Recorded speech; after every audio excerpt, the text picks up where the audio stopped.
the most popular show in Philadelphia sports. Football, the most popular. All because of you. You guys, without a doubt, are blowing this show up, and I thank you. Please hit the like button. I can't thank you enough.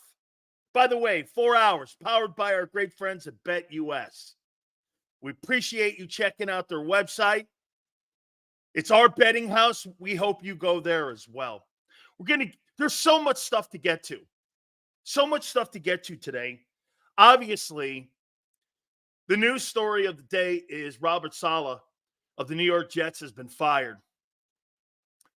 Just to give you a little insight in what Boomer Esiason told me, is that Robert Saleh last night was putting his game plan together for the coaching staff, walked in this morning, was in his office, and Woody Johnson, the owner of the Jets, walked right by Joe Douglas's office, the general manager of the team, didn't even tell him what he was going to do, walked in and fired Robert Saleh and said, "You're out." And said it like that, "You're out." Robert Saleh jumped up behind his desk and reportedly got into a back and forth with the owner of the New York Jets, and it was a screaming match, and security had to escort Robert Saleh out of the Jets facility.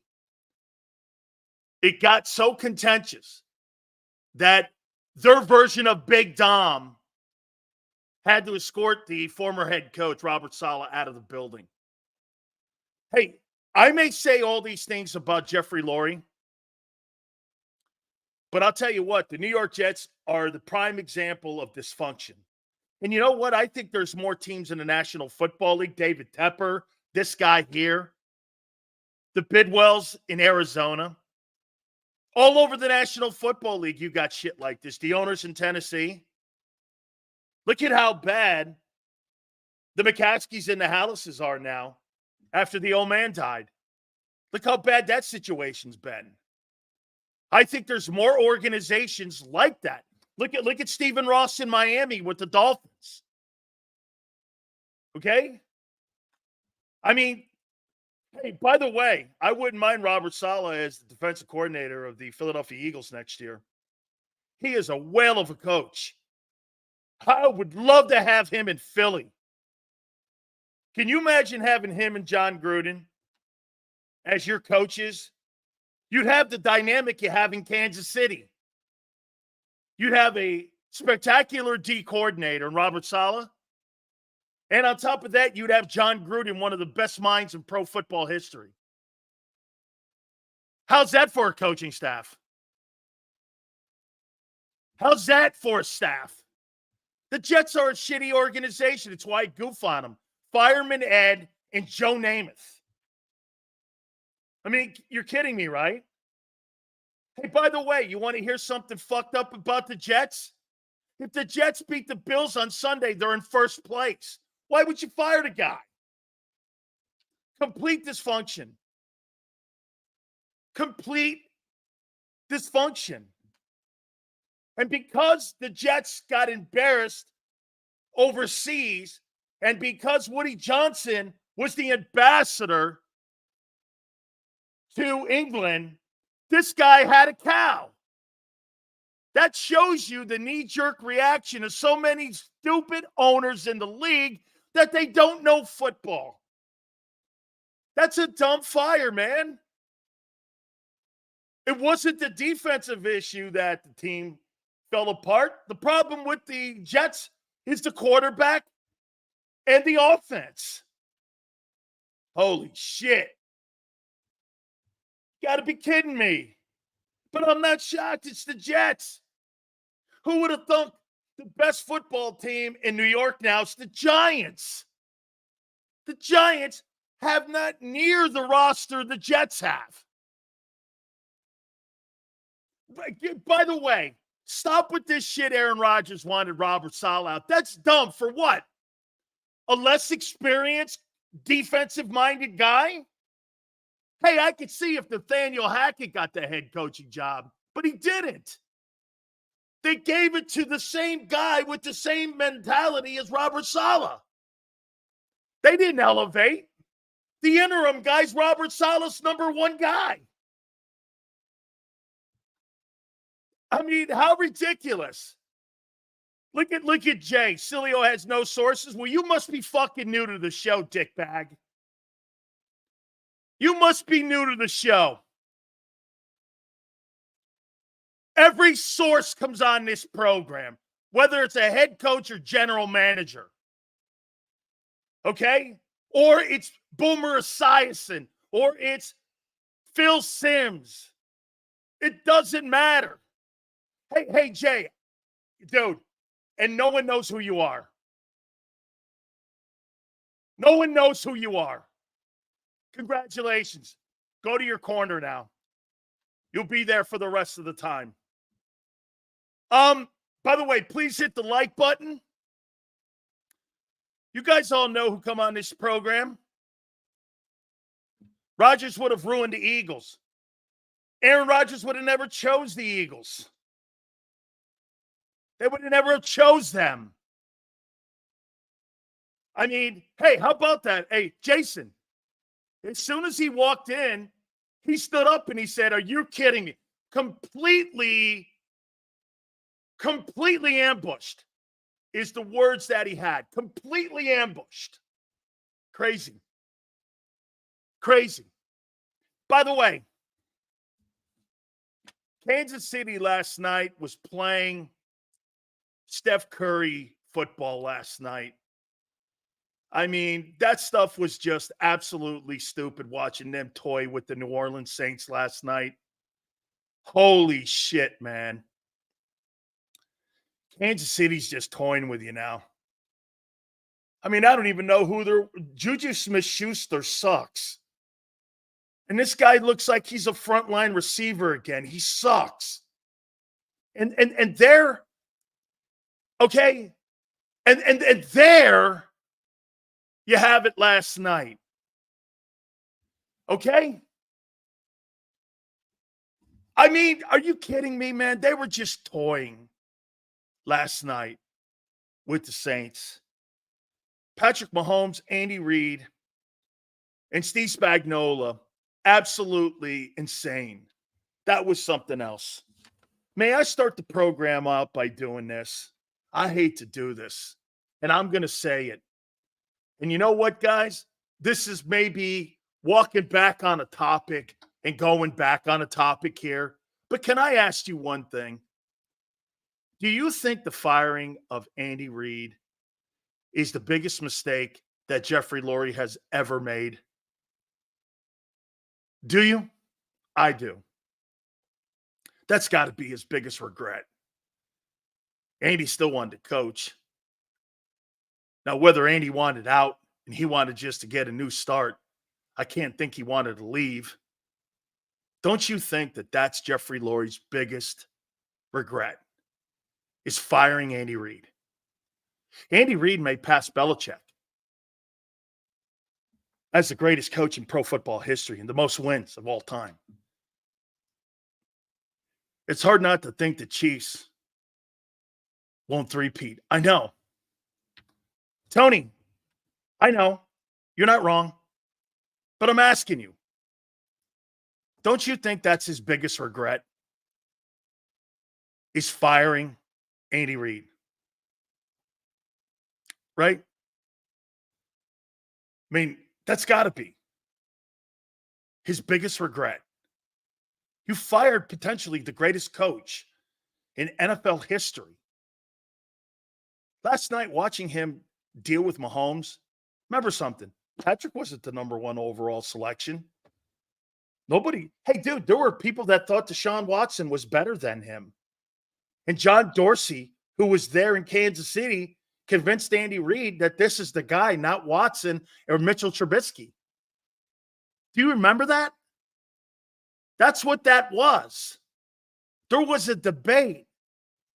Shannon Sharp and Chris Carter said Mahomes will never win in this league and that Watson will win multiple Super Bowls before Mahomes even gets to the playoffs. And Reed got convinced by John Dorsey to take Patrick Mahomes. Forrest goes like this. Hey, 14 seasons, 0 rings. Last year, we were barely 500. Okay, Forrest, do you think Jeffrey Lurie regrets firing Andy Reid? So Forrest is telling you he doesn't regret firing Andy Reid. Is that what you're saying? I'm assuming by that post, that's what you're saying. That's what you're saying?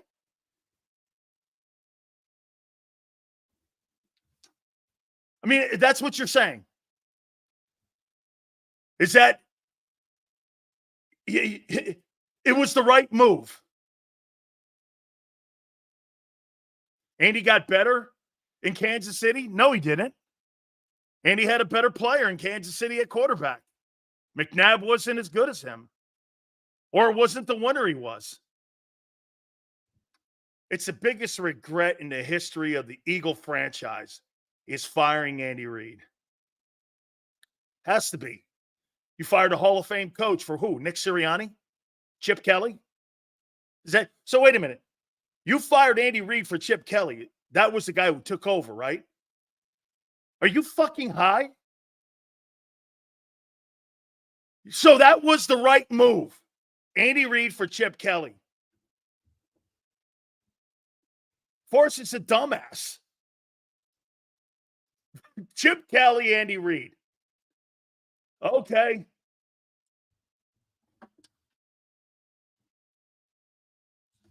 Let me ask you this. Would Andy Reid have won the Super Bowl in 22 if he was the head coach of the Eagles? Instead of facing him?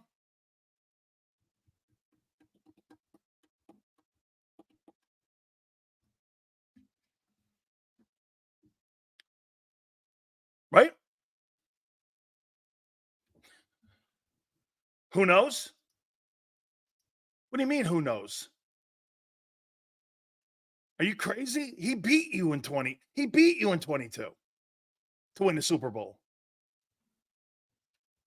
That's got to be Jeffrey Lurie's biggest regret is the firing of Andy Reid. Watching him last night on the sidelines, who's to say he wouldn't have got better in Philly?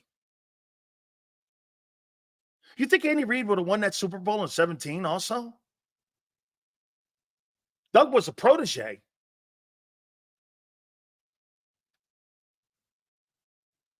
Right?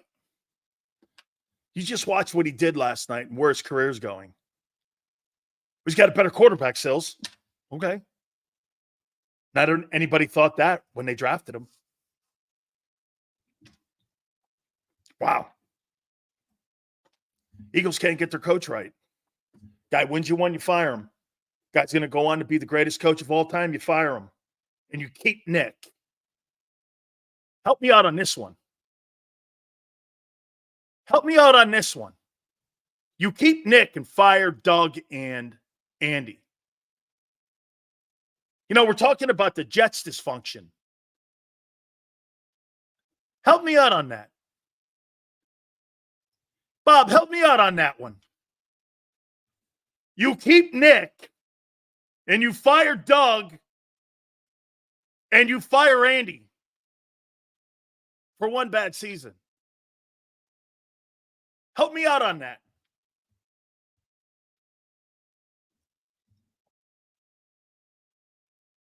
Sills, Lurie's been trying to find his next Andy Reid since he pulled the plug. That's why he selects young first-time head coaches. Absolutely. He's trying to recreate the mistake that he made. It's a great take by Bob. It's a great take by Bob. You fired the greatest coach, potentially, the second or third greatest coach in pro football history. And you're watching him elevate Kansas City. And he could be doing that same thing still in Philly.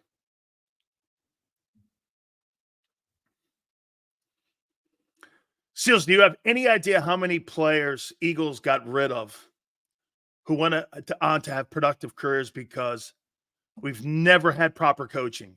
You've never been able to develop. You've never been able to develop. Please hit the like button, guys. Okay? All right. Our top 10 NFL teams are today. Our top 10 NFL quarterbacks, MVP candidates. And let's get into the topic here. How many people believe that this Cleveland Browns team on Sunday is a chance for the Eagles to right the ship with their inconsistent play? How many people believe that on Sunday? I heard Xander and John talking. Cleveland's not very good. Okay. So again, here we go. There's no excuses, right? There's no excuses for you. Is that right? You're getting Lane, AJ, and Devontae back. Right? You have no excuses Sunday. None. By the way, somebody tell me what the point spread is. This is a layup game Sunday, right? It's a layup game for the Eagles on Sunday. Okay? Man, what now that we are going to get Brown, Smitty, and Lane back, there should be no reason why we don't walk away from the game with a dub. 7.8.5. I'm taking the Browns. And the points. 8.5. I'm taking the Browns. I can tell you that on a Monday and a Tuesday. I'm taking the Browns in the 8.5. Shit, you haven't shown me even with those guys you could score a ton of points. Or keep people off the scoreboard. I'm clearly taking the Browns in the 8.5. You're almost going to give me 10 points. That number will probably go up higher. I'll definitely, I guarantee you by game day, that number's at 9. And I'll take the Browns in 9. Okay? Katsu. Seals, you know better. There's no layup games, especially with what they've shown us. Anthony, thanks for the super chats. All go to the top. Jim Schwartz is going to blitz us every down. He knows. And I agree. I think he's going to bring a lot of pressure, and they're going to bring a lot of multiple fronts. Okay? Hurts can't read a defense. Watch the Browns disguise the hell out of him. And, discuss the hell out of him. Yeah. So how do we look at Reddick's situation now? Both the player and the organization fucked up, including the Jets. Everyone lost in that. Mostly Reddick's fault. Howie's second for not righting the ship and gambling with Huff.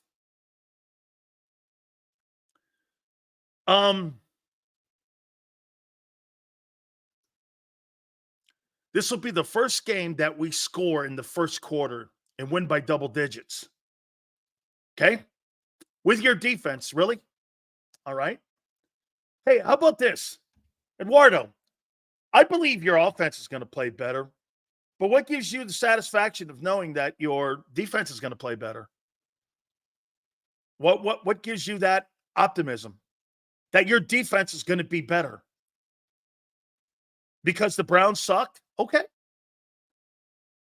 Now, and by the way, who are the wide receivers for Cleveland? Is it Judy and Amari Cooper?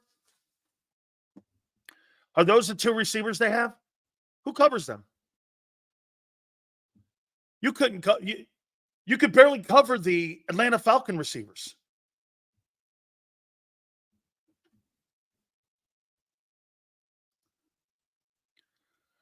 Sills, the Salah overreaction should open the door for Laurie should Nick screw up Sunday. Xander said that in my pre-conversation to the show. Absolutely. How come Clint Hurt can't develop a defensive line? How come your defensive linemen are not who they thought they were when you drafted them? Develop defensive linemen. You're under the assumption they're great, senor. Just because they're drafted 13th and 9 don't mean they're great. You're assuming they're great because you're giving Howie the benefit of the. You see right here? Senor's giving Howie the benefit of the doubt. Well, how come the coaches can't develop Jordan Davis? So wait a minute. Tracy Rocker, who's now the defensive line coach in Houston. How's Houston doing, by the way? Okay, I'm under the assumption Clint Hurt, well, he is. That's like saying a batting instructor is going to turn Bryce Harper around. It's dumb. Hey, I'll tell you what, Tracy Rocker's doing a pretty good job in Houston right now, isn't he? I mean, what are they, 4-1? Isn't it funny the coaches that you fired are all doing pretty well? Tracy Rocker's 4-1 in Houston, and Brian Johnson is a quarterback coach plus passing coordinator in Washington, and they're 4-1. Gee. I mean, you get this. Here's Eagle fan. So look at this. Hold on here. What do you say?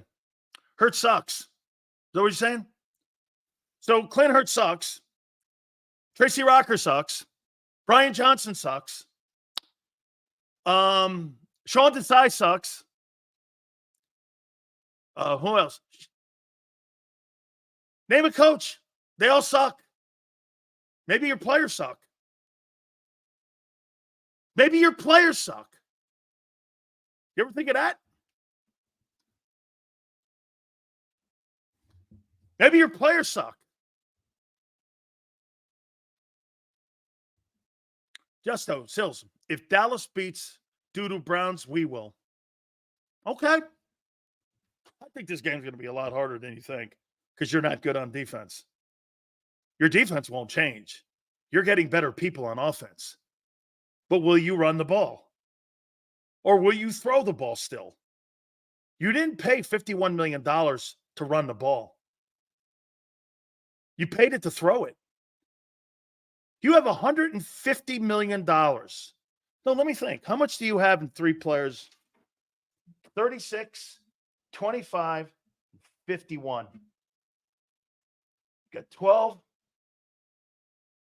You got $111 million in 3 players. You got $111 million in 3 players. You're not paying to run the ball. Follow the money. You're paying for AJ, Devontae, and Hurts. $111 million. This is set up for disaster because he's not a quarterback to throw the ball. He's not good. He's great running it. Throwing it, he's below average. And he's showing you that. Doesn't it boggle your brains when you see this? They're taking him away from what made him that $51 million guy and trying to turn him into something he's not. And the turnovers are high. Eagles always ruin and put coaches where their players don't work out with what they are forced to do. I bet in Hurts' contract, they put in to change and run. No, they didn't put that in there, Jason. Okay?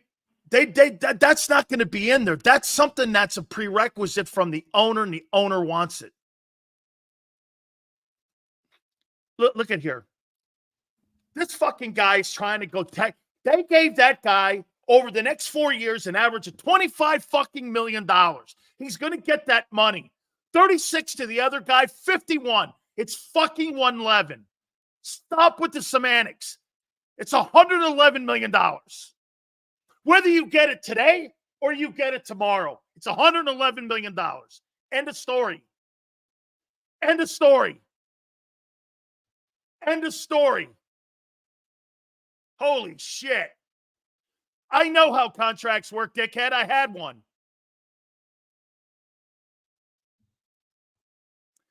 Sills, I agree. Players need to man up and get better.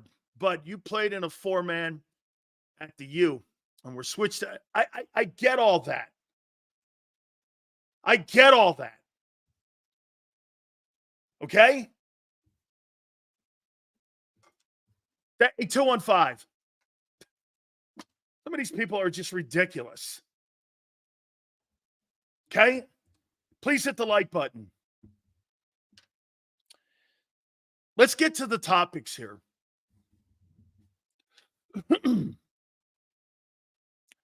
Eagles, who had the most pressure on them coming out of the bye. Tell you what, if you're 2-2 over these next 4 games, hell's going to be paid. Someone gets fired at 4-4. Okay? Someone gets fired. Okay? What players have the most pressure on them coming out of the bye? I've got 7 Eagles that have the most pressure. 7 Eagles. Why would I want to talk about Josh Allen? Josh Allen is second right now in the MVP voting. Third, according to Vegas. Why would I talk about an MVP candidate versus the ultimate turnover machine in the NFL, Jalen Hurts, and losing?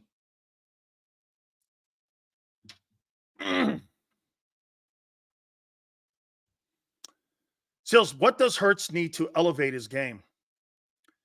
We need solutions in Philly. Remember in 22 when the coaches said Hurts was at the building 24/7. I never heard that anymore. Okay.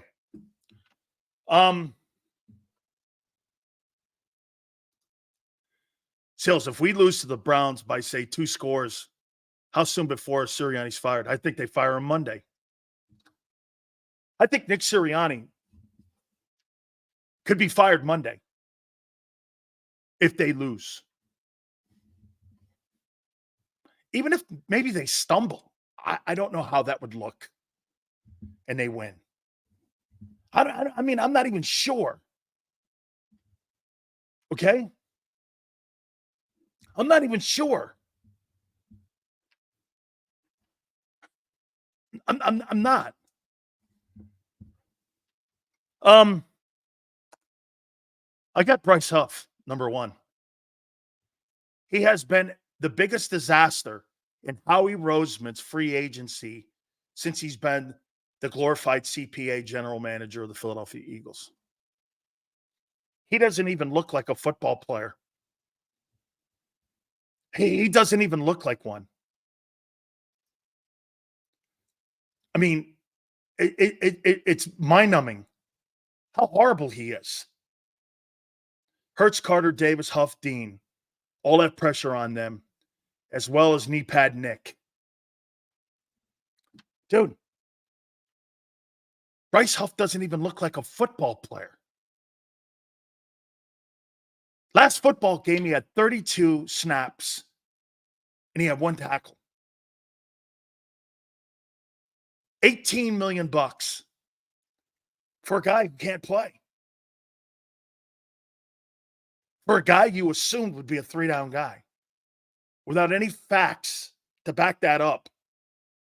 Everybody in Philly thought he was good. He's younger, and his production that he had with the Jets was going to be something that was going to be transformational in Philly. I said never happened. Remember what one of my bold prediction was? I said he'd have 4 sacks this year. Xander was like, man, we better not see that. Well, I'm not sure he's going to get 4. He's got to show up Sunday. By the way, even if he shows up Sunday, gets you a sack and a half, you got a long road for the horrific football that you've played. But you know what you can start to say? Hey, it took Reddick about 6 games to get going in 22. And then he fucking took off. He was a milk carton guy. And then he took off. This has to be a kickoff game for him. Get this. DRC thinks that this is a big deal. AJ and Smitty are back. Come on, y'all. What happened in 23? You had those guys in the huddle, and you went 1-7. DRC. People keep saying the same thing, and they keep expelling it by going, that was 23. No, 23 is still giving you the same results in 24. You got the same results. Come on. You got the same results. Quarterback who's inconsistent turns the ball over, and you're wobbling and wins. Now you're not winning like you did. Now you're up and down. Same results until you're not showing the same signs of things that happened in 23. Remember what my number one thing that I hit the drum with the entire offseason was? Do you think all the issues of 2023 have been erased? All of you said, yeah. No, they haven't. No, they haven't. No, they haven't. You see him every game still in 24. You see him every game in 24. Okay? No way, Sills. Huff doesn't have the dog in him. He gets pushed around like a bitch, just like Nolan Smith. Bust, in my opinion. Both of them suck. Both of them are just terrible. Next guy, number 2. Jalen Hurts. Dude, how about this? I'll take this from Hurts. I don't care if you're 11 of 20 for 113 yards. Just don't turn the ball over. Hand the ball to Barkley. Take the ball out of Hurts' hands. Because he's not going to win you a game. It's going to be Barkley. Right now, Hurts is not winning you games. Barkley is. Go with the hot hand. Go with the hot hand. I mean, Jalen Hurts is going to lose you games. He's not going to win you games. Give it to Barkley. Barkley's the best player in the offensive huddle. You know why? Because Barkley's the guy who's the guy that keeps you in every game. Even when you don't have AJ. Even when you don't have Devontae. He keeps you in every game. Keeps you in every game. In my opinion, Jalen Hurts has regressed so bad, I don't know. He doesn't even resemble the player that I saw 2 years ago. I've never seen a guy fall off a cliff like this. Maybe once. He's the only other guy I can say that fell off a cliff like this. This guy's falling off a cliff. I mean, he's not even remotely a top 15 quarterback right now. Geno Smith's better. Baker Mayfield's better. I'm not even naming the elite guys. All those guys, Sam Darnold, they're all playing better. No one can deny that. I mean, no one. I mean, and the organization has to see it. You know, I wonder how the organization is watching this with all the money they spent in the offensive huddle. Think about it. I mentioned that you have 2 wide receivers that sign contracts that are going to pay them $25 million annually. You got another guy, 36. You got a running back that's making 10. You have a tight end making 15. What are your excuses on why this guy sucks so bad? Tell me. Nobody in pro football has more talent around him in the O-line and at the skill positions. What's the excuse here? A coach? Why has he regressed so bad? You know why? Because he was never the player that you thought he was in the beginning. And that's why it's not getting better.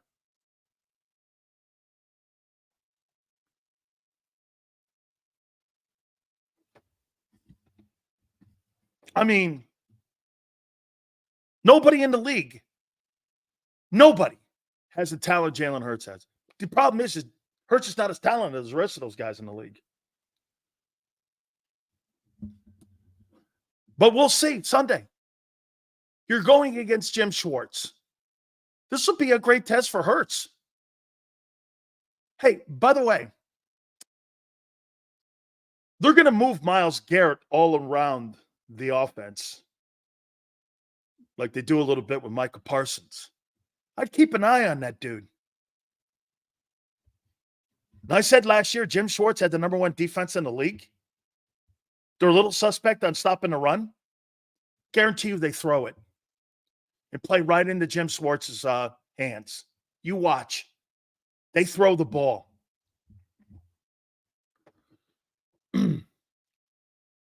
Sills, what do you think about your guy Josh Allen this week going 9-30? He'll turn it around. You know why? Greatness always does. My problem's not Josh Allen. My problem's the coaching up there too.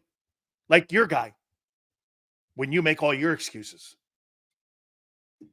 You don't throw the ball on the 1 yard line with your back to the end zone with a minute left in the game. Stop the clock 3 times. Fucking atrocious. And get this, he was 9-30 and he tied it up still.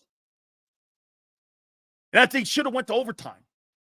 As poorly as he played, they still tied it. And he has nobody. Nobody.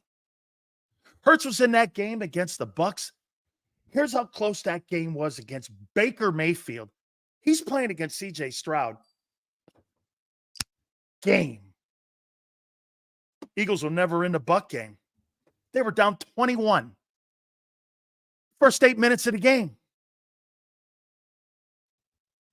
21. 3 and outs, 3 and outs, 3 and outs. Incomplete passes, overthrows. Guy stinks. Jaden dropped 34 last week.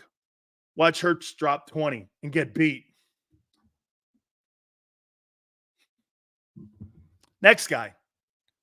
Hey, A.J. Brown's got heat on him. He's the savior. He's the savior. Hey, by the way, you know what the odds are in Vegas right now for the MVP award? Mahomes 1, Lamar Jackson 2, Stroud 3, Allen 4, Jaden Daniels 5, Sam Darnold 6, Brock Purdy 7, Joe Burrow 8, Kyler Murray 9, Dak Prescott 10. Where the fuck is Hurts? Allen's 4, 9 for 30. People in Vegas still think he's the 4th leading candidate to win the MVP award. How you doing?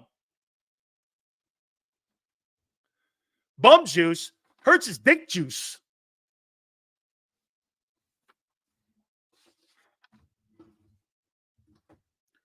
Boom. How you doing? Hey, A.J. Brown is a savior. He's a savior. Well, he better show up. I think he will. But will that be enough? Will that be enough? Come Sunday. 8.5. Give me the Browns. Woo! 8.5. I'll take it, Cleveland. Yes, sir, baby. I'll tell you what I'll do, senor. I'll tell you what I'll do. I'll take that out of my mouth when you stop getting teabagged by Hurts then we'll call it a day. When all you guys that are Hurts lovers stop getting teabagged over Hurts and stop making excuses for him, I'll do that too. But until that day, Senor, continue to get teabagged by Hurts. How you doing? Yeah. Yeah. Hurts will show up. This talent is still in high school. You watch the Commanders and their players are flying around, making plays, maximizing the talent. Just look at the Eagle players' body language. Yeah, those guys in Washington are having fun. Yeah, love going to work. Culture. Fun. Sills, would you say that Dak is a better quarterback than Hurts? Yeah, I would. Yeah, I would. Personally, I don't think that's close now. By the way, Kellen Moore had the number one offense in the NFL twice with Dak. You think you're going to be number one this year with all that talent? Do you? You think the Eagles are going to be number one in talent? Number one in total offense this year? You should be. You're paying for it. He had it twice in Dallas with Dak. Do you think he's going to be? He will be in the top 10, right? Top 5 easy. Okay. Okay. Can't wait to see this one. Number 4. I got Saquon Barkley. Eagles, who had the most pressure coming out of the bye. He's been the only star for the first 4 weeks in Philly. Offensively has been Saquon Barkley. No one else has starred. Our receivers haven't starred. The quarterback hasn't. Only one guy. It's been Saquon Barkley. He's been the only guy with all that money. Well, still, those guys were hurt. Hey, welcome to the NFL. Part of the deal. Goddard's had a game. All that talent. Well, 2 guys got hurt. Oh. So, welcome to the NFL.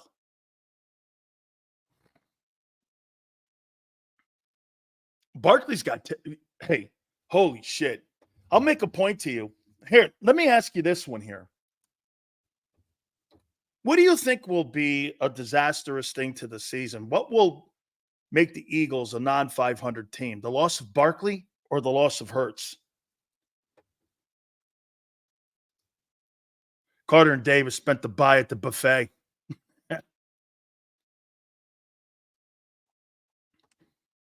Hey, who do you think the Eagles can't afford to lose more? Barkley or Hurts? I say Barkley. You lose Barkley, it's over. Your quarterback can't carry your team. And he won't last. And then they'll have to go back to running him. Hurts turnover-worthy plays. 22, 1.6%, 2024, 6.7%, which ranks him 33 of 35 quarterbacks. There's your number one reason why this team sucks. Let's leave that up there for a little bit. Look at that.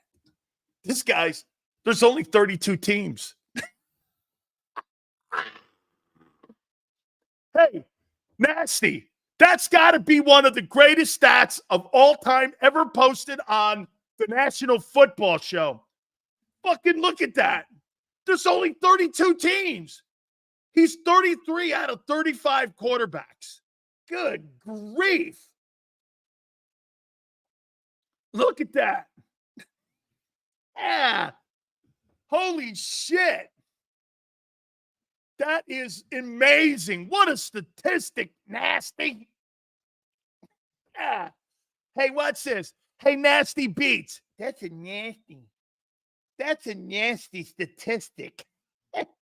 You're just nasty. Yeah. Hey, I missed the super chat there by Anthony, I think, Xander. Without Barkley, we're 0-4. Completely agree. That was just nasty. Xander goes right back and posts that thing. Way to go, Xander.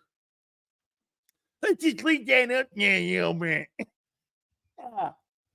This guy's worse than even a backup quarterback right now in the league when it comes to worthy turnover plays. Look at that shit. What a nasty statistic. Look at nasty. Holy cow. Holy shit. Look at that thing. Let's let that thing resonate. Hurts' turnover-worthy plays in 22, 1.6%, which is probably tops in the league for the most effective. Now he's the worst. That's just nasty. It's just nasty. Oh, shit. He was second in 22. There you go. He was second in 22. Yeah. He's nasty. That's my boy Nasty. Nasty dropping some science today here, man. Guys, please hit the like button. Wow. Guys, turnover machine and losing now. Eagles, who had the most pressure coming out of the bye. Nick Sirianni could be fired Monday. I say that on October 4th. Nick Sirianni could be fired Monday if they lose to the Browns. Yet, knowing those guys, if they win by 1 point running the ball, he could be fired. Hey, how those guys operate, they could name Kellen Moore interim head coach. Exactly what they wanted anyway in the beginning. And they would get people out of, hey, I never thought about this. Why don't you fire Nick on Monday if that team looks like it's stumbling around? You'd have a play calling head coach, and you wouldn't have Nick parachuting in and changing plays and influencing play calls. Wouldn't it be a smoother operation if you got rid of him? Is it the best thing to fire him Monday? Shit, win or lose. Win or lose. Wouldn't it be better just to fire him? Get him out of the way. Do you think the Eagle front office is hoping the team struggles a little so they can can him? Now that Robert Saleh's been canned? I mean, they interviewed Kellen for the job versus Nick. Firing Sirianni doesn't fix the Howie problem. No. But it probably gives you a little more clarity in play calling because he'll be the head coach and he can make final decisions on what plays to be run. I think firing Nick Sirianni is the best thing they can do right now. Win or lose. Get him out of there. Give Kellen all the autonomy. Remember something. At the end of the day, when this guy starts talking to you about those fucking bullshit analytics and telling you why he makes those decisions, you can erase that and put that in Kellen's hands. Doesn't it make more sense to put it into the hands of the guy that Jalen Hurts trusts more? He doesn't even like Nick. Why not just blow him out now? Doesn't that completely make the most sense? Sirianni and Saleh starting Kumbaya podcast on Tuesday. Yeah. And don't worry, Slay will be right there with you. Hey, you know what? Firing Sirianni doesn't fix the Howie problem. No, like I just said, though, Gunner. But what you do is take that one thing out that Nick says. Well, you know, how he applies the analytics and thinks that's what's best for the team. Well, you take that out and give him total control, Kellen Moore. Kellen Moore will have total control on what decisions are being made in the final 2 minutes of a game instead of having Nick parachute in. Nick's situation, decision maker is fucking terrible. Are you going to fix the Howie problem? You're never going to fix the Howie problem. You're never fixing the Howie problem. But you can manage the Howie problem. Hey, get this. Tom Brady was so great in New England. You know why? He knew how to manage Belichick and his ego. Give it to Brady. It was Brady who made that thing work. Because in the end, Belichick's ego got the best of him. And he proved it by winning a Super Bowl in Tampa. The one thing that Brady was better than Belichick at was managing his ego. Belichick can't manage his ego. Brady can. That's why he walks to Tampa and wins. He managed Belichick's ego in New England. He put up with the shit. He put up with the constant hounding. He put up with that because in the end, he knew that he wanted to be coach tough. And he wanted his team to be coach tough. Gave money back so other players could have an investment in the team and feel like they're enabled to win titles. Same thing Mahomes is doing in Kansas City. Same thing. That's fucking great, Jordan.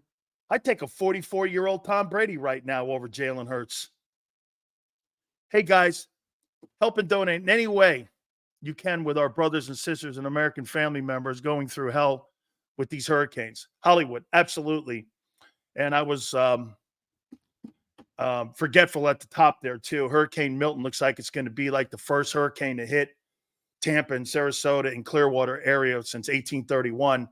Haven't seen a direct hit like that in obviously decades and in centuries. And highways right now, I-75, I-4, 95, all of them are just asshole to elbow right now. And people trying to get out of there, people running out of gas, people running out of food. So really horrible, man. We send our prayers and everything to our great friends in Florida. I love that state so much. I've had almost all my great successes for me in my life in the state of Florida. College, professionally, and broadcasting-wise have all really been in Florida. And so I love that state. And that state's near and dear to my heart. Tampa, Orlando, Jacksonville, Tallahassee. Not the place, the other place, but Miami, obviously, South Florida.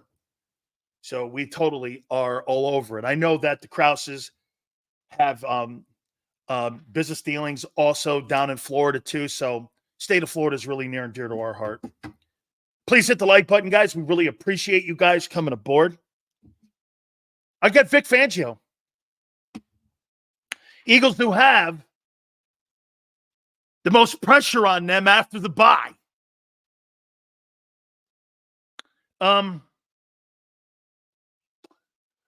It's a damn shame that Vic is in this conversation because this is really not an issue that Vic can fix. You know what's crazy? I hear people talking about Sidney Brown coming back. There's a 21-day window that they get to have him ramp up and potentially become part of the defense. Are you fucking crazy? He'll have no impact for at least a month and a half. This guy hasn't practiced. He hasn't even been in game tempo. Running around on the sidelines and on a treadmill versus playing in an NFL football game in 19 months. This guy has no shot at playing. And if he does, it'll be a mistake. What's the point? Practice him. Get him some contact. Put him on special teams. Get him involved. At the end of the day, you're not going to take a guy off a major knee injury and put him in a football game where he hasn't played in 19 months. Do you guys really think it's that easy to play in the NFL like that? Deshaun Watson missed 2 years of football. And he's never the same. You think you're going to put Sidney Brown, who's a lesser talent than Deshaun Watson, in a football game, who had limited experience as an NFL player anyway coming out of Illinois, and he's going to be what? Cam Chancellor? You're out of your minds. I mean, you're out of your mind. No, nobody. Dude, he wasn't that good when he was on the field. He overran plays, and he wasn't a tackler. He was a hitter. Thank you so much, Eli. I appreciate it. Sidney Brown can't tackle. He over-pursued. You guys forget that. Holy shit. Remember I kept saying, smoke a joint, kid. Slow the game down a little bit. Your pursuit angles aren't very good. He's a hitter. He was a hitter at Illinois. Reason he went in the third round. The guy's got great football instincts. He's an aggressive kid. But the reason he went in the third was because of what? He over-pursued. I mean, you saw it in his rookie year when he played. Holy cow, you guys have revised history. Because that's not what I saw when I watched that player play. I'm not saying he's bad by any stretch. Okay? I am not saying he's bad, and I think he's going to be a good player, but fucking pump the brakes on that. This guy is not Brian Dawkins. You're out of your fucking minds. Dude, Cooper DeJean's not even up to speed. And now you think a guy who missed 18 months because of a knee injury is going to be ready to play like he's Brian Dawkins or Cam Chancellor. You're out of your minds. Out of your minds.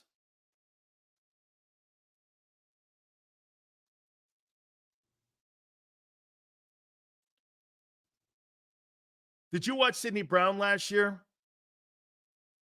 Can't cover and misses tackles. Dude, don't say that in here. They'll call you a liar, Troy. Troy, the one thing he did is that, you know what he did? He has a radar, and he can get to the point of attack. He knows how to track. He's good at tracking. Guy, he's got good angles. And he's a good hitter. Tackling ain't his forte. Anybody who fucking says that did not watch him play his rookie year. He over-pursued and missed tackles. I mean, name me a game where you remember he was a phenomenal tackler in. I must have missed that one. The Eagles led the NFL last year. I think they were either 1 or 2 in missed tackles, and he was part of it.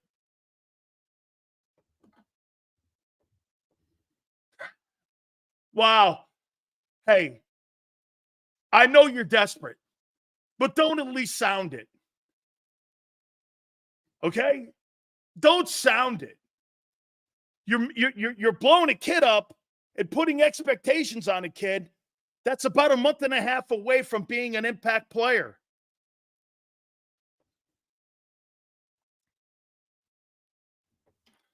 Doesn't matter who starts on this defense. Fangio's scheme is outdated and doesn't fit any other player skill sets. Completely true.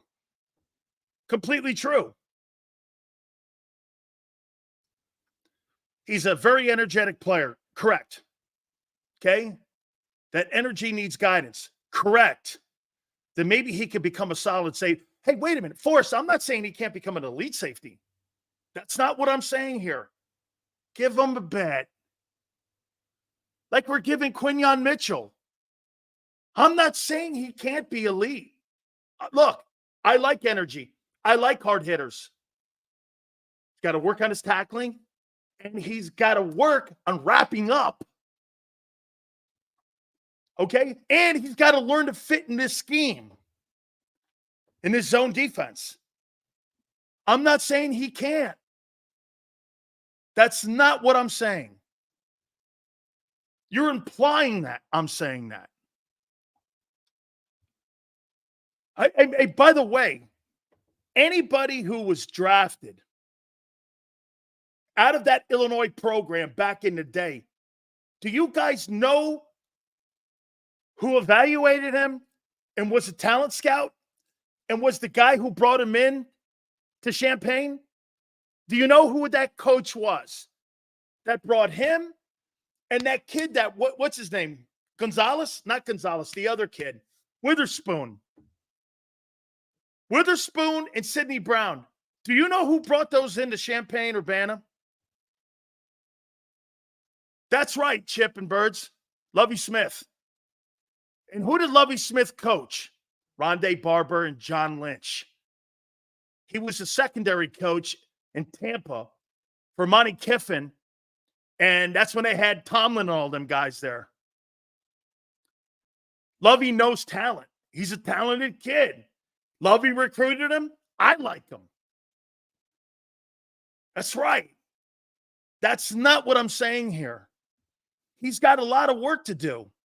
Dude, do you know how hard it is to play secondary in today's NFL with 55 or 60 passes being thrown?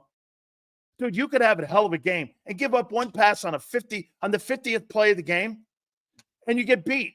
And people go, that guy got toasted. And you're like, no, he didn't. What about the other 45 plays? He shut everybody down. It is so much harder today to play in the secondary. The game is so much more in space.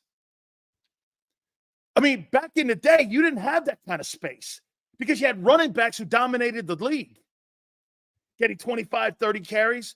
Those days are gone. Games played in space today. Lovey's a great defensive coach.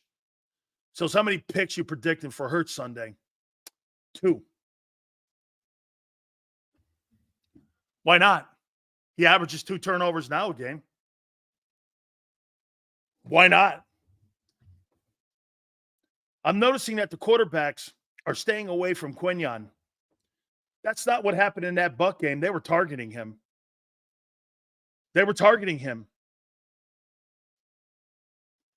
Hard to play defense when your front office does nothing.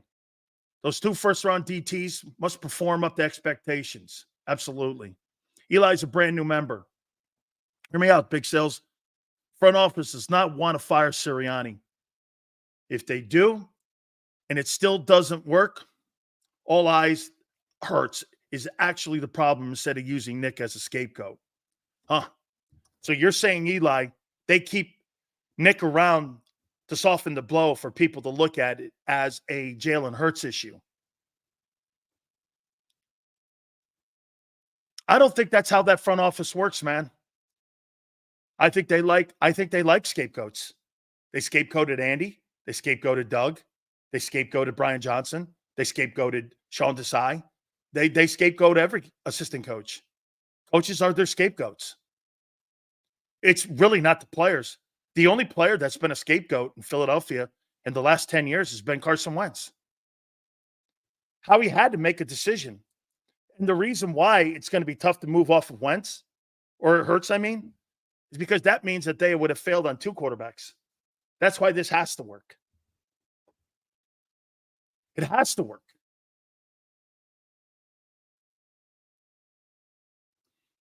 Seals, you thought Nick wasn't calling plays. We said it. Hey, Chip and Birds. No, what was told to us in the preseason was that Nick wasn't going to have any say. As the season's gone on, Nick says he does. So they were lying to us in the preseason.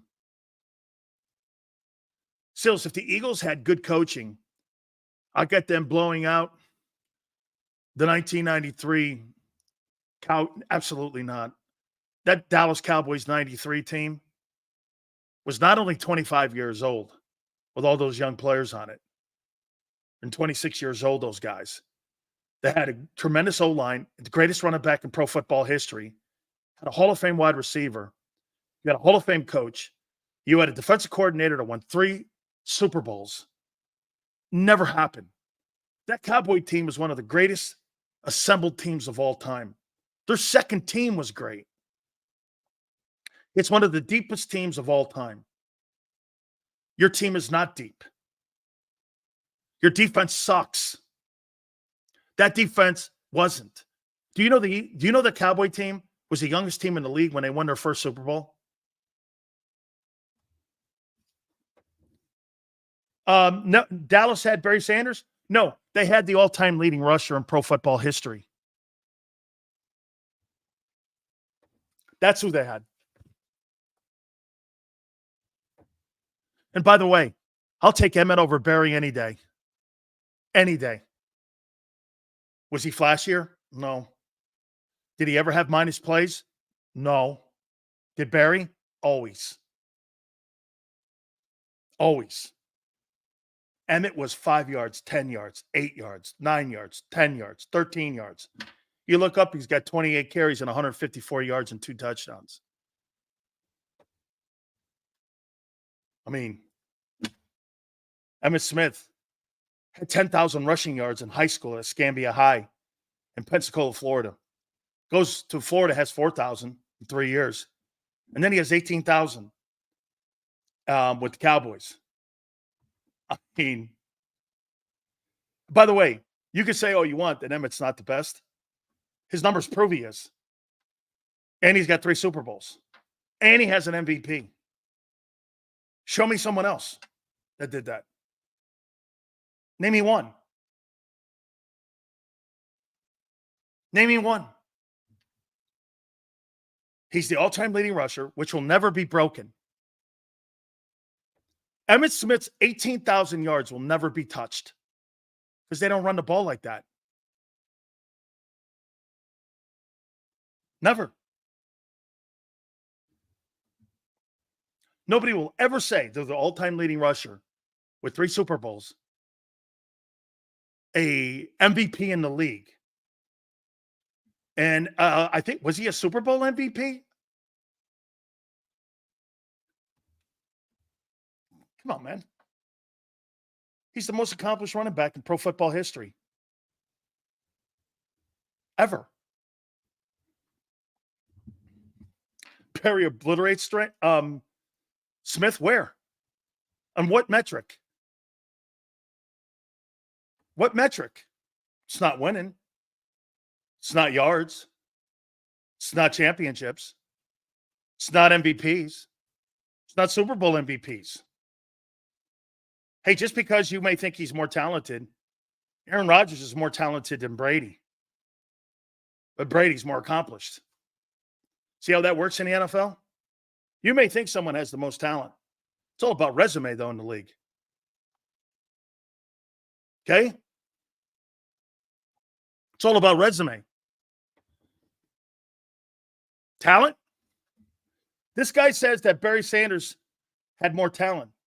Well, it's a damn shame that talent never fulfilled its prophecy then, because he doesn't have the resume anywhere near Emmitt Smith. Well, let's not forget something. The same old line was in Dallas prior to Emmitt getting there. And they won 4 games. They were all Landry guys. I don't care what the fuck you say. Played 10 years, 9 years. Emmitt's the most accomplished running back in pro football history. That's not a debate. That's not a debate. And by the way, Jay Brown, there are no what ifs. This is facts. All-time leading rusher, 3 Super Bowls, a Super Bowl MVP, an NFL MVP. That's not what if. That's fact. That's facts. Herschel did better. Herschel won 4 games. He won 4 games.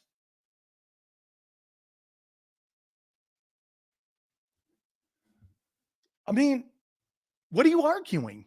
Resumes? There's not a running back in pro football history that has a better resume at running back than Emmitt Smith. Nobody. Jim Brown, Barry, Curtis Martin, Frank Gore, OJ. No one. Nobody. Nobody. Get this. This guy's calling me a homer for giving you the facts. He's the all-time leading rusher with 18,000 yards.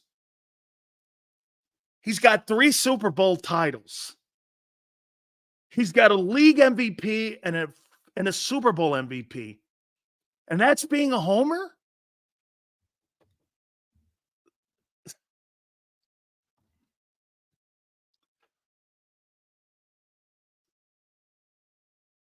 Dickerson just didn't get a Super Bowl. Emmett's got more rushing yards than him. More championships. More MVPs. What are you talking about?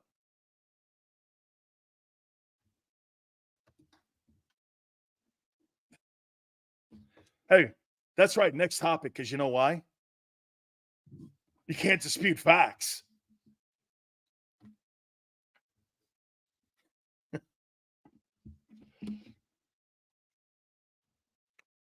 How many people in here think Barkley's better than Emmett?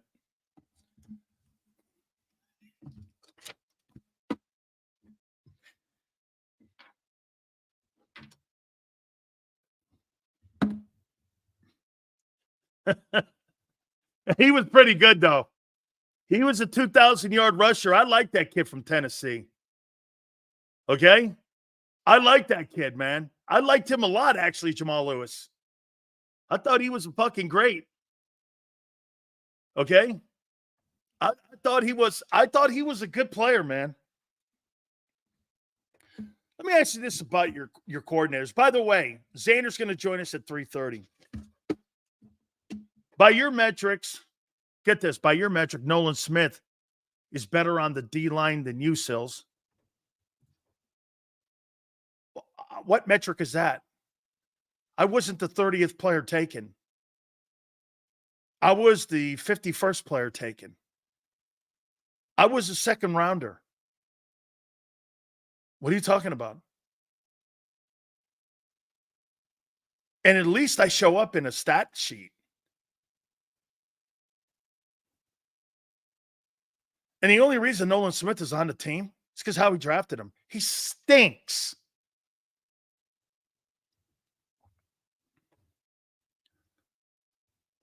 Seals, the only running back that I thought had a shot at getting close to Emmett's record was Adrian Peterson. 2 knee injuries hurt him in the end. Okay? Put Emmett on Detroit and what happens? This is the dumbest argument. Because prior to Emmett getting to Dallas, Dallas was 1-15 and 7-9.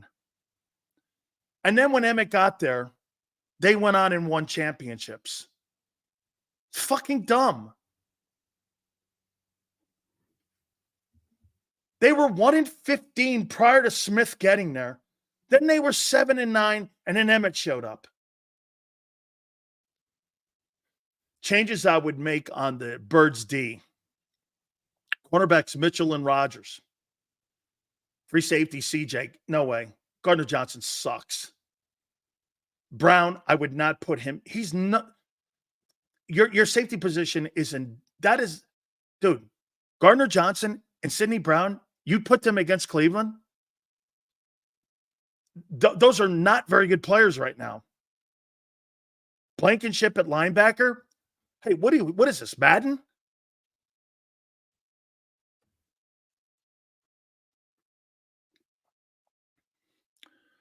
Sills, what's your assessment of Peyton?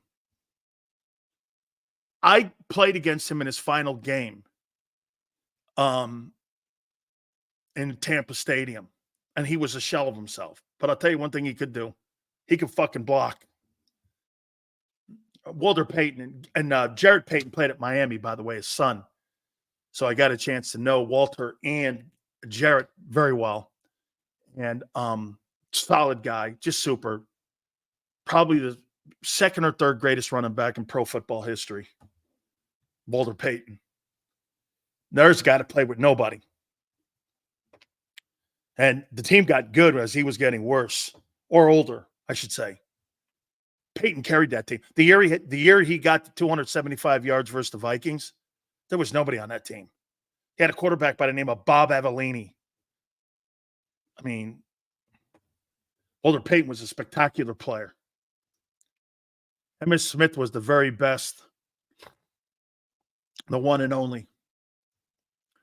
You say the line was terrible before Smith. Is Troy Aikman in the Hall of Fame? So obviously the line got better regardless of the running back. The entire fucking offensive line was drafted by Tom Landry. They won 4 games in Tom Landry's final year, and the entire O-line was the same, except for Stepnoski. No.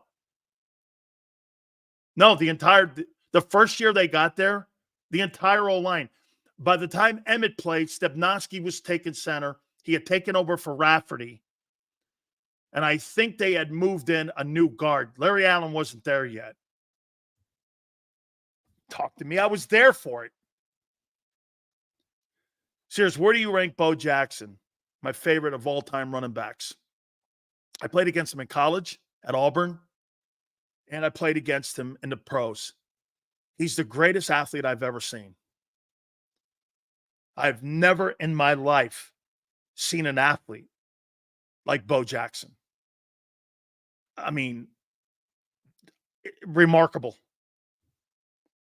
Now, for me, the best running back that I played against was Eric Dickerson. Eric Dickerson was spectacular.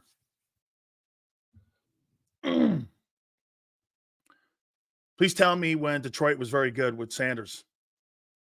Tell me when the Cowboys were good prior to Emmett getting there. And when Emmett wasn't signed, the Cowboys went 0-2. You forget that, Jay Quest? And that's when they had all that talent. Emmett held out. They started the season out actually 0-3. They signed him, they won the Super Bowl, and he was a Super Bowl MVP that year.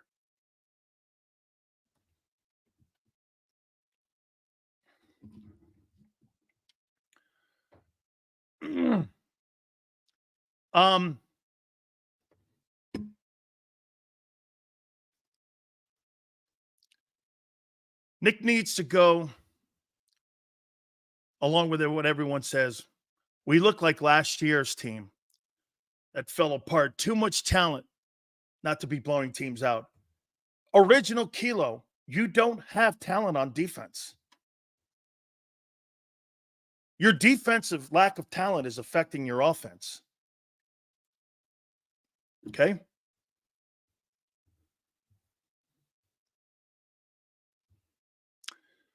Sills, I love your show, but you have to give Hurts and Howie more credit. Howie's probably be watching, so chill. Joker, I give Howie no credit except for cutting great contracts. Here's my assessment of Howie Roseman. He gets in the way. He has no eye for talent. He's a great contract negotiator. And he believes that he has to have his hands in everything when you don't. The key to a great CEO type coach and GM is to get out of the fucking way. Trust the people you hire to do their jobs. I can't tell you how the difference here at JAKIB compared to every other sports place I've ever worked, and I've worked at numerous ones, is that as soon as you're hired, they want to immediately change your show. And I always say, why hire me? You're not going to make me better. I'm not saying you don't have suggestions. I'm saying, why don't you at least let me get my show going? That's not how it works in broadcasting. The more money you get and the more money you make, the more influence they want to have. Because you know why? It's just like the Eagle front office.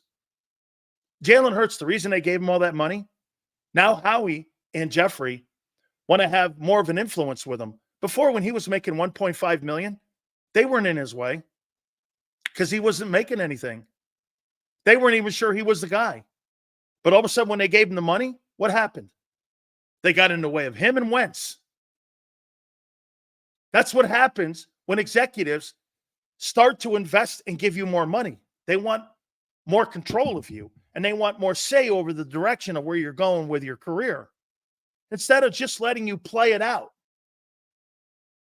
and trust you that you'll believe in the process that's in front of you.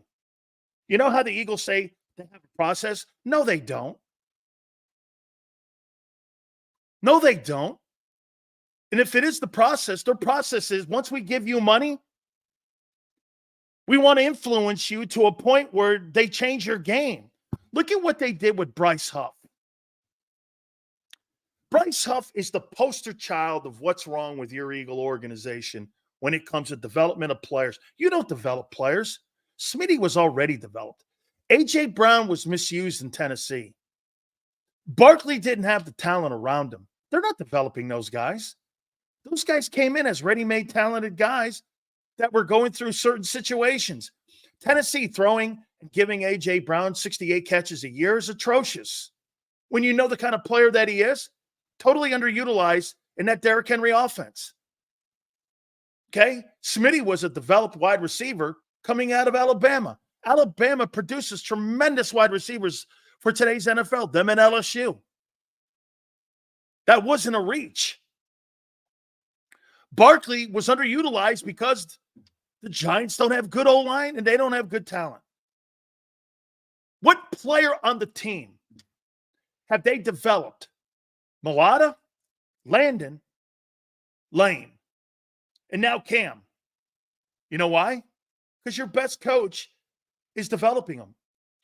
You don't have a whole crew of Jeff Stoutlands. I mean, look at Bryce Huff. You tried when you gave him $18 million. What's the first thing you did? You tried to change him into a 3-down player, which he's not. Why would you do that when you knew he wasn't that in New York? Because you thought you were better than the room. You thought you knew more than everybody else. Okay? You thought you were going to strike magic like you did with AJ, that he was just misused in New York, and it backfired on you. Not everybody's misused. And by the way, New York didn't have Derrick Henry. You know, you kind of give that Tennessee group a kind of pass because you had the greatest running back in the last 10, 15 years in the league, and Derrick Henry. It's a Henry offense. He did carry to the AFC Championship game. So you kind of give it the pass there. Hey, they didn't use AJ in Tennessee, right? Okay, you kind of get it because they had Henry. But in New York, they weren't winning games. Sills, how much pressure is on the Eagles to win Sunday? Cowboys, Commanders, and Giants all killed the Browns. If we only win by less than 10, failure. Jameson, that's a big game on Sunday. I'm taking the 8.5 in the Browns. I think they're going to feel it Sunday. I'm not saying you're going to lose, but I think the pressure is going to massively on you because the coach is going to feel it. The coach is going to feel it, and he is going to make sure that everyone in the locker room knows he's under pressure. And the players know that. Get this. Isn't it crazy? They're going to come out of the bye, and the pressure in the locker room is to make sure they don't look horrible against the Browns and they win because the coach could be fired Monday.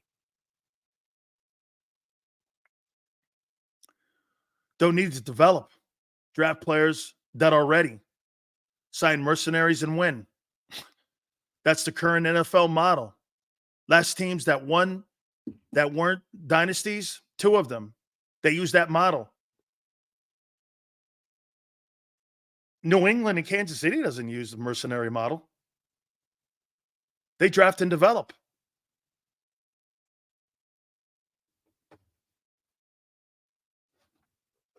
I mean, they draft and develop. And they sign certain free agents that they need. Hey, how about this? Let me show you the difference with Kansas City and Philly signing free agents. Kareem Hunt's career over. Well, not so fast. Last night he looked great. Juju Smith-Schuster, career's over. They need a receiver. Goes to Kansas City. I don't know. Is it just me? Or is everybody's career that's out of gas? They have none left. They go to Kansas City to get what? Rejuvenated?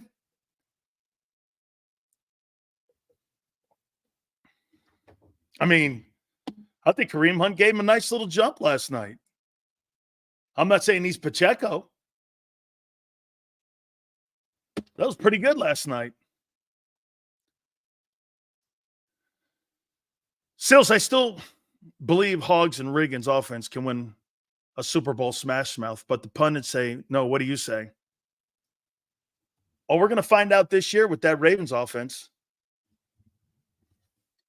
because they're number 1 in the NFL in rushing. And if they are going to win the Super Bowl, they got to do the one thing against Kansas City. And they're built to beat everybody but KC because they get out of their minds and they start throwing the ball 40 times. If Lamar Jackson throws the ball against Kansas City 25 times and they run the ball the rest, they'll beat them. They'll beat them.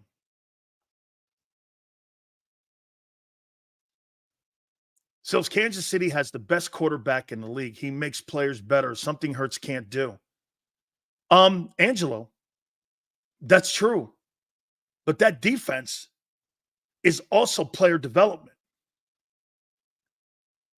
I mean, he drafts guys and develops them. Hey, dude, am I right? Is that kid from Purdue? Is that kid from Purdue on that Kansas City team? Did I see that guy from Purdue? Do you understand that guy was a situational pass rusher with the Boilermakers? And Steve Spagnuolo has developed him into being an edge rusher now. And he's one of the better edge rushers in the AFC. Spags was zero blitzing like an MFer last night. He had no respect for their receivers. I mean, dude, it's a good football team. And it's good on defense. Califactus, this kid, I was like, that guy's a situational pass rusher. Of course, he goes to Steve Spagnuolo. Steve Spagnuolo fits a role for him and develops a role. Here's the difference between Steve Spagnuolo and Howie. Howie signed Bryce Huff to fit Vic's scheme. Steve Spagnuolo and Brett Veach drafted the kid from Purdue and developed him into a defensive end who's going to be there for the next 10 years. I don't think was he a first rounder? Was he at the bottom of the first? Hey, so let me get this right. In the last 2 years, the Kansas City Chiefs have picked what? 32? They've got Galifactus and now they've got Xavier Worthy. Am I right? And what's Howie done in his drafts? Hey, Quignat looks good. Okay? Think about that. Every guy they draft, even guys in the 6th round like Pacheco, are turning out to be studs. Galifacus was middle lock 20s. I don't remember the Kansas City Chiefs picking in the 20s. They were did they move? They may have moved up. They may have moved up.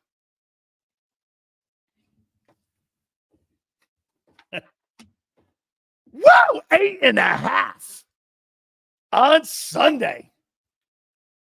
Good grief, 8.5. Big Sills. Hey, I'm not even going to wait for my prediction. Well, no, I got to give you what I think happens in the game on Friday. But I'm as a better today, shit. That number should get to 9 because the Eagles are so much more talented. I hope that number gets to 10. Oh, 10 points. Imagine if, Nicky and Robert Saleh could be playing Parcheesi by Tuesday. Hey, you know those games down in South Philly when you're playing bocce ball, bocce to do bocce? You have Robert Saleh and you have Nick Sirianni playing a game of bocce ball. How you doing? The Big Sills Ultimate #1 Year 1 bocce tournament starring Robert Saleh and Nick Sirianni. Bocce do bocce. And the head ref is going to be Big Z, the co-host of Birds 365, Xander Krause. How you doing, brother? What's up, Big Sills? How we doing, brother? Look at that gear, my friends. Oh, Look yeah. at that gear. Got the first samples in of the JAKIB merch, baby. Got the hat. Got the sweatshirt with the embroidery on there.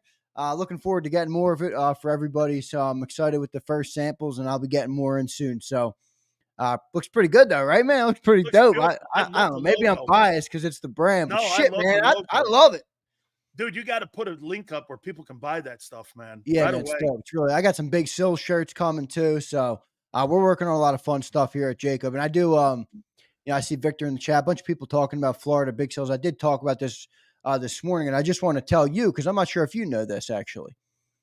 Our third most popular viewer destination here on JAKIB, and it's been that way for since we've started, is Florida. So for anybody in JAKIB Nation who is in Florida, we're praying for you. We're hoping that everybody stays safe. Obviously, it's a tough time down there with everything coming through, double hurricane. So stay safe, and you're in our prayers, both me, Big Sills, Johnny Mac, and everybody here at JAKIB. So stay safe, everybody. Those highways, from what I'm being told, are Yeah, absolutely bumper to bumper right now. Gasoline is very sparse down there. The shelves down there at the stores, at the Publixes, are almost completely empty, and they're expecting right now a surge between 10 and 15 feet there in Sarasota, which is going to be catastrophic to some of them yeah, homes, man. some of them businesses down there, especially on the West Coast, obviously. And it's supposed to go. Nobody's going to be immune from this. It's going to come up the I-4 corridor, and it's going to go up to the north end. You know, when it's in the Gulf like that, it's warmer water in the Gulf, which is why it's energizing. And this thing could be as big as Andrew. When Andrew flattened South Florida. So make sure you take cover, man. Those things, and plus sinkholes will open up. There's going to be Yeah, the one guy I know who's obviously big on our show and big on our network is Bob Brown. I know he was in here earlier. I'm not sure if he's in here right now, but he's close to the thick of it. I'm not sure if he got out of there or not. I believe he's right around that Port Charlotte area in Sarasota County. Yep. I have family down in Naples, and then I have family in Orlando. So, I think they'll be okay in those two spots, but, obviously prayers for everybody, especially that Tampa region. Tough, right, Big Sills? Yeah, no, what becomes a problem is if you've been down there and Florida, they got those retention ponds that are like on the highways. And yeah, cars, and it makes it a bigger problem, right? And right, because cars slide off the road and it tips the cars over and you get trapped in your car upside down. More people drown that way in South Florida and in the middle part of the state that way. So, I mean, yeah, there's no question. This is a really, and especially coming off of the last hurricane, now you got Milton barreling in. So make sure everybody, gets to cover, get in inland. Inland's probably going to be your best bet. Like you said, Orlando in the middle in there in Pasco County, somewhere there in Lakeland, places like that. They got higher ground in there too. So there's actually mountains a little bit there in Lakeland. So you can go there. There's some hotels in that area, but I'm sure they're all taken up. But yeah, you guys are all in our prayers for sure. All right. So 8.5 points on Sunday. Woo, baby. Do they cover? No. 8.5? Yeah. Let's win a game, okay? Let's win a ball game before we start covering on 8.5 points, Big Sills. Coming into this game, though, this Browns team, Dan, they're bad, man. No doubt. They're so bad. Like, you look at the numbers. I mean, shoot, it's not just talking points with Deshaun Watson because you're expecting him to be elite. He's one of the worst quarterbacks in the league right now. Absolutely. So I don't know what's going on there. I like their coach in Stefanski. I don't know if I don't know what the issue is. I know he's not, but it doesn't really seem like their roster's that bad. But look, they're the only team in the league that hasn't had a 300-yard game. Don't kid yourself. That defense is good. That defense is good, no doubt. They're the first guy that actually, messed with Jaden Daniels a little bit, slowed him down a little bit. They had the interception on him last week, but I look at their roster, and I'm wondering, I'm like, why are they so bad? And it's you're right, it's Deshaun Watson who's just been putrid. And that was Jimmy Haslam hire. Yeah, and I had a stat. Let me pull it up for everybody. And for those looking for our man Bryce Huff, for those looking for our man Nolan Smith, for those looking for Josh Sweat, Watson has been sacked 26 times in 5 games. 26. Sills, that's 5.2 sacks a game? If this defense can't get home versus these, and now they have a good offensive line, but it's depleted right now. It is. If this defensive line can't get home versus this team, we're in big trouble because, I've been hard on Jalen on the network for the last couple of weeks, and I think it's fair. I think it's warranted. We go as far as he takes us. If this defense can't get better, it doesn't matter how good Jalen Hurts is playing. We're not going anywhere. I mean, If they so run the ball Sunday, if they run the ball Cleveland Sunday, it's going to be a nightmare Monday. Yeah, you're right. If they lose this game, you think Nick could get canned? Yes, I do. Don't you You're think? 2 and And I 3? said this to you pre-show, and I wonder. I don't think so, but I wonder if this has any effect. And I'd be interested to hear what everybody in the chat has to say as well. Does Robert Saleh getting fired today increase the likelihood that the Eagles could make a switch mid-season if it continues to look like it's looked? Let's just say hypothetically the Eagles lose on Sunday. I think it's a little bit easier to fire a coach midway through the year when somebody already did it. And why did they do it? Why did the Jets do it, though? You They did it lose to because the Browns. expectations were You lose high. to the Browns coming out of a bye. You're getting fired at 2 and 3. Yeah. Because then you get to do the ultimate. You know what you get to do? Personally, I think it's the greatest thing that ever happened to the Eagles if they were to fire Nick. You know why? Because then you put Kellen in the role that you've coveted for a coach to be your one guy. And get this, you have him making complete autonomy decisions with 2 minutes left in the game. You don't have Nick coming in with his analytics.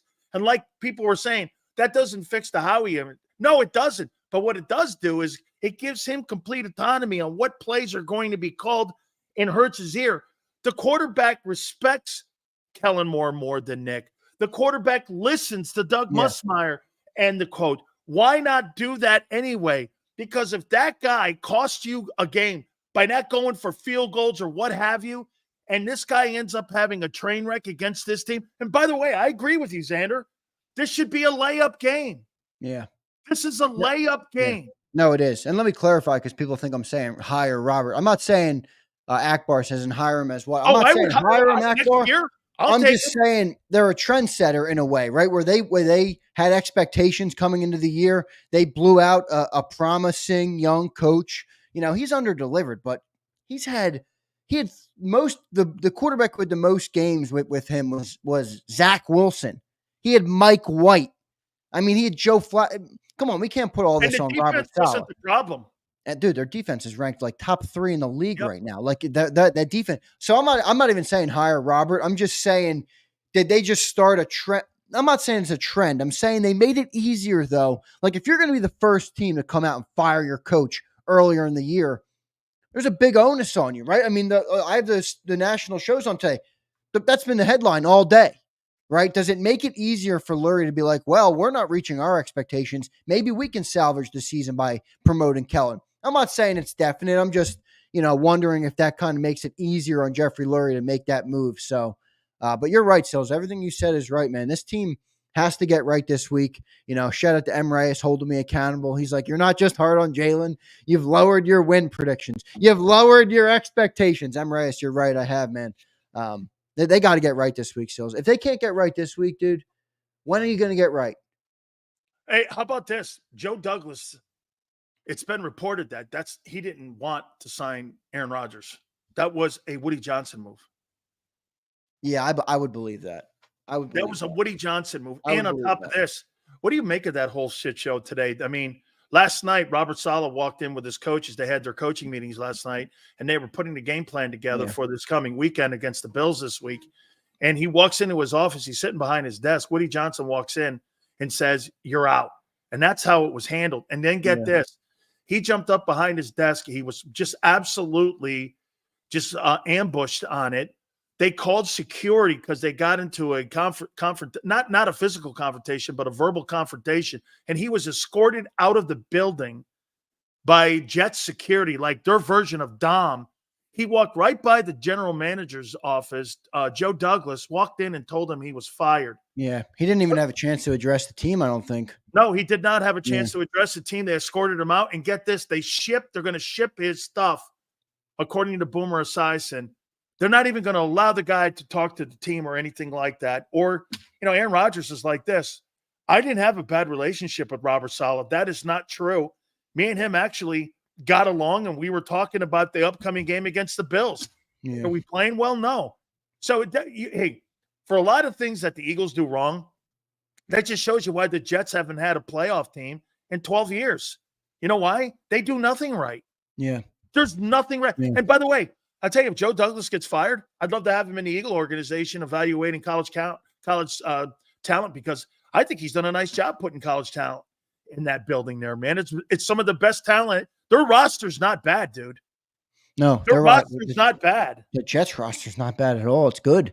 It's good. If they win, get this, and if they win Sunday, they're in first place in the AFC East. Yeah, right. Their whole division's really not looked good earlier in the year. So I think it was an overreaction. I actually like Robert Saleh. I mean, I don't know. Maybe he was over his skis as a head coach, but he's certainly a phenomenal defensive mind. Obviously, was the previous coordinator for the 49ers when they went to the Super Bowl. So, I think he's a great coach. I'd love to have him as defensive coordinator in Philly.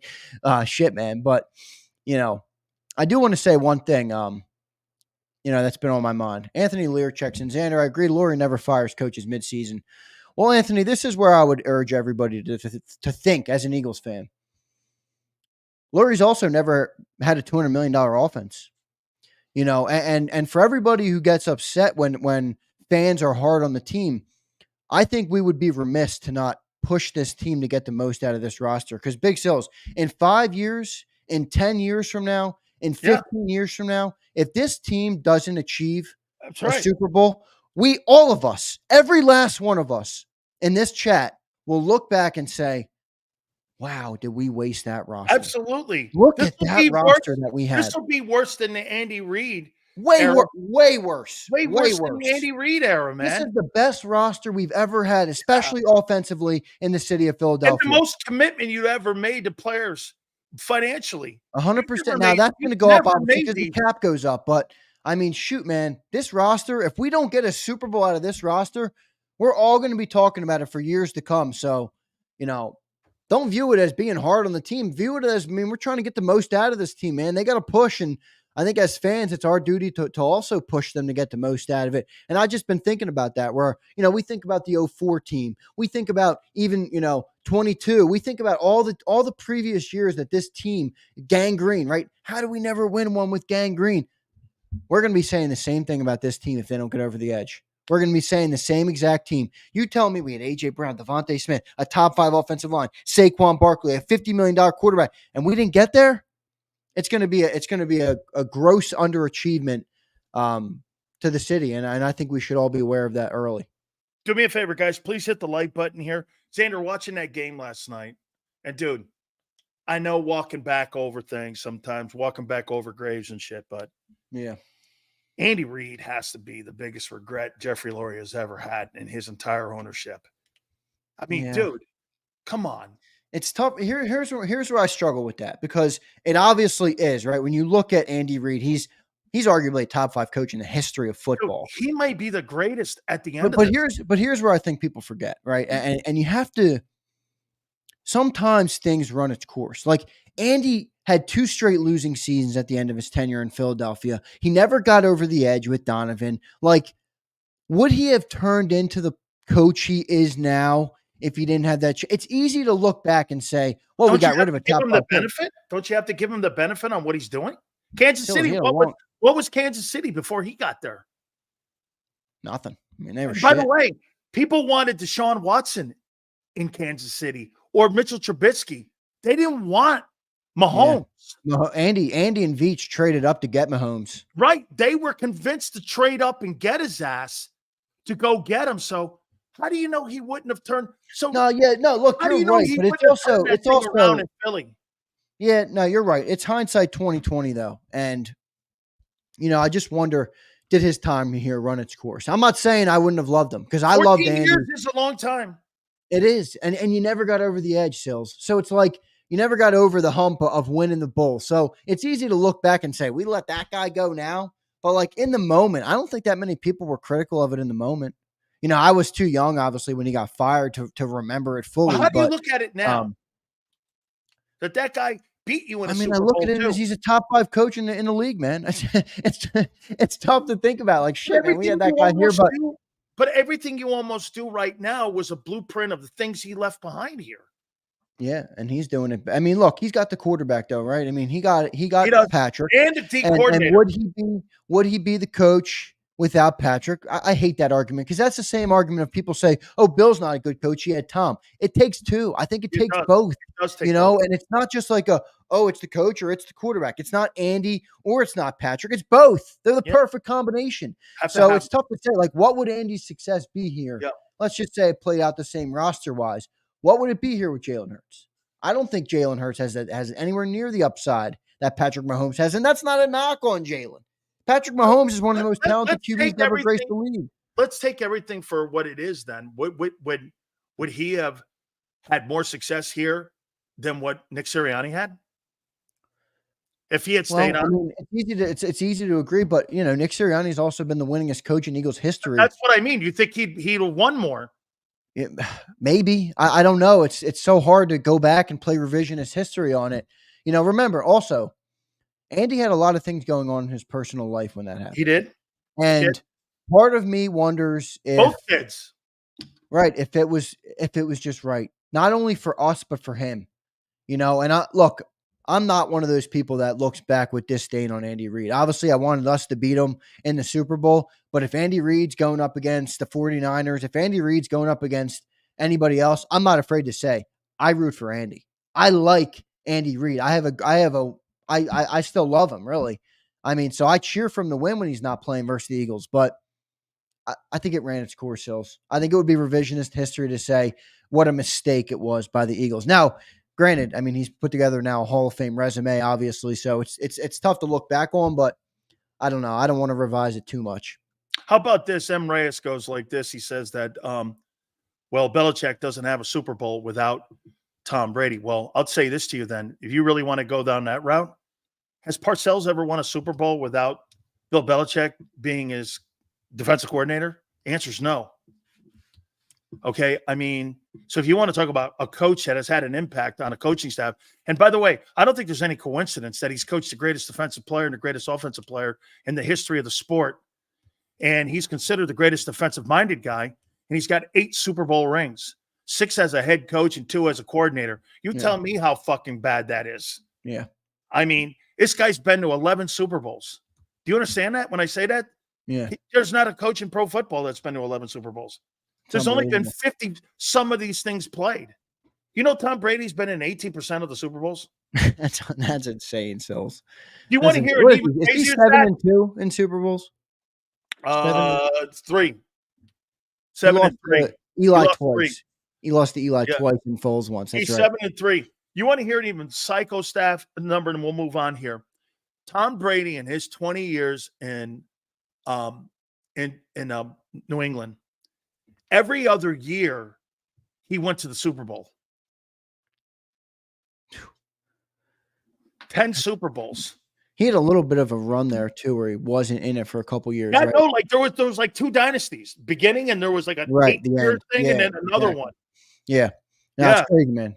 Tom Brady was unbelievable. Tom Brady, when he hung him up, and he obviously beat Patrick Mahomes at the end in the Super Bowl. I'm saying, oh shit, when are we going to see a guy like this again? Yeah, no, if Patrick Mahomes keeps this up, holy mackerel, he's gonna pass him. So it's unbelievable. By the way, all super chats will be read at the end. We're gonna get to all supers, man. Yeah. Please, guys, we make sure. They did not look like Kansas City was just fucking with the Saints last night and playing. It did a little bit. Yeah, I watched that game. I was watching it.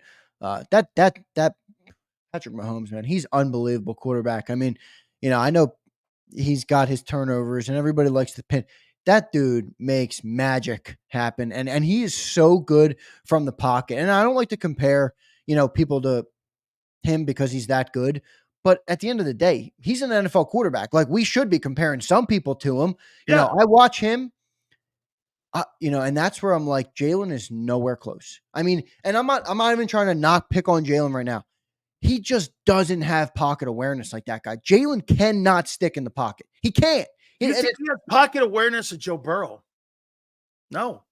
Well, I mean, Joe Burrow's got no. To your point, if you don't want to just even sit on that tree, go like this. Yeah, right. Joe Burrow. Look at the guys that are in the game. How about Stafford and those guys who have? But those guys are, they're more passers. That's what they want him to be, though. But the difference with Mahomes is that he's got legs. Like Mahomes, he's not the most mobile guy. He's not like Jalen, but he can move.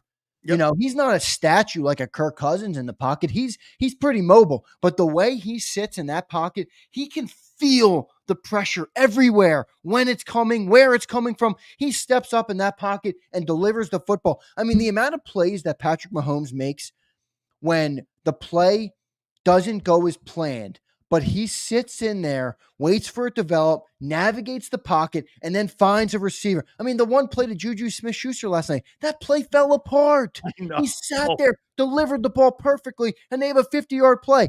I mean, we just don't get that, you know, with isn't it like when you watch him back there? I mean, his head is so down the field, and yet, like you said, he's got these sensors that, and he's not going to run unless it's needed to create something for him. His last option is to run, but he moves around in the pocket so well. His face and his eyes are always down the field.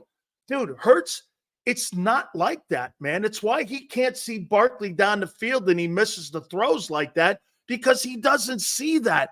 This guy here, in his young process, is even greater than Montana, because Montana didn't see the whole field like this. The only guy I've really ever seen that sees the field like that, Rodgers, Brady, Manning, all those elite guys like that, man, they just have a field presence where they see the entire field and nothing gets in their way. They're so calm. I'll tell you who I'm starting to fucking see that with is that kid in Houston. I'm starting to see that with that guy in Houston. You're so right. That kid looks like that guy too. He's looking downfield. He sees it. He never gets pressured. I'll tell you what, that Stroud kid has surprised me. I'll tell you who else is surprising me, Sills. Put on the tape, dude. I think you would enjoy it. Go and watch some of that extra tape on that Commanders team. That Jaden Daniels kid, Eagles fans, that's a dude we got to pay attention to. Yeah. That dude, he sat in that pocket and delivered that ball. I forget it was De'Ami Brown or some no-name receiver. That he sat in that pocket and delivered that ball. That kid can play. That kid is not a flash in the pan. Now, the league's going to catch up to him a little bit. He's going to have a lot to learn, no doubt about it. But to your point, his legs are going to get him out of that a lot. His legs, he's not going to be right. He still has them. But you can't just have legs. That's my fear with Jalen. You can't just have legs. You got to be able to win from the pocket. I was talking to John about this, and he's like, you know, I'll take Jalen over Kirk. And I'm like, well, they both have deficiencies, right? Kirk is a statue, can't move at all. Sometimes that gets in your way. Jalen struggles a little bit more from the pocket. Like, pick your deficiencies. I believe the deficiencies of Jalen are a lot bigger than a quarterback who can't slice and dice from the pocket. Right. That's the best way to win in the NFL is from the pocket. And that's my fear with Jalen. You know, people say I'm hard on him. I get it. You know, that's my big fear with him, though. Can he win from the pocket? It's not do what we need to do? No, it's not personal, man. I love the dude. I got a picture with him. I showed everybody the picture. I like the dude. He's a great guy. That one stat that threw up there that this guy. Let me pull that thing back up. Quarterback in pro football. I wish Nasty Beats knew what he did. Sileo is going to be using this staff for 3 years. Holy shit! I screenshot it. Look at this thing, man. Dude, what do you make of that? It's bad. I mean, and that just shows you, you know, the regression in his decision making a little bit, where it's like, you know, not only is the players not out there, he's not making the right reads with the football. You know, 6.7% of plays, turnover-worthy plays is a lot. That's a lot, man. So, you know, he's obviously leading the league up there. Every 10 plays you have, almost 7 of them are turnover-worthy. No. So that's 70. Every 100 plays. That's how I read it. You just heard that Miami math right there, baby. We call that Miami math. But, no, I mean, look, it's too much, obviously, as he puts 33 or 35. He's not even beating starting quarterbacks. He's down past the backups at 33 or 35. So that's too many. That's arguably the biggest thing. I can talk about the pocket presence. He's below Andy Dalton. Come on, man. he's not only below Andy, he might be below Bryce too. Dude, holy shit there. Hey, James Jones, you're welcome. Big Sills had you, man. James, is he in here? James Jones, man. Yeah, he is. I hope Aiden I hope fucking James Daniels. Jones wins one of our Saquon jersey giveaways. By the way, everybody become a member if you want. But we're going to be hopefully giving away another Saquon jersey.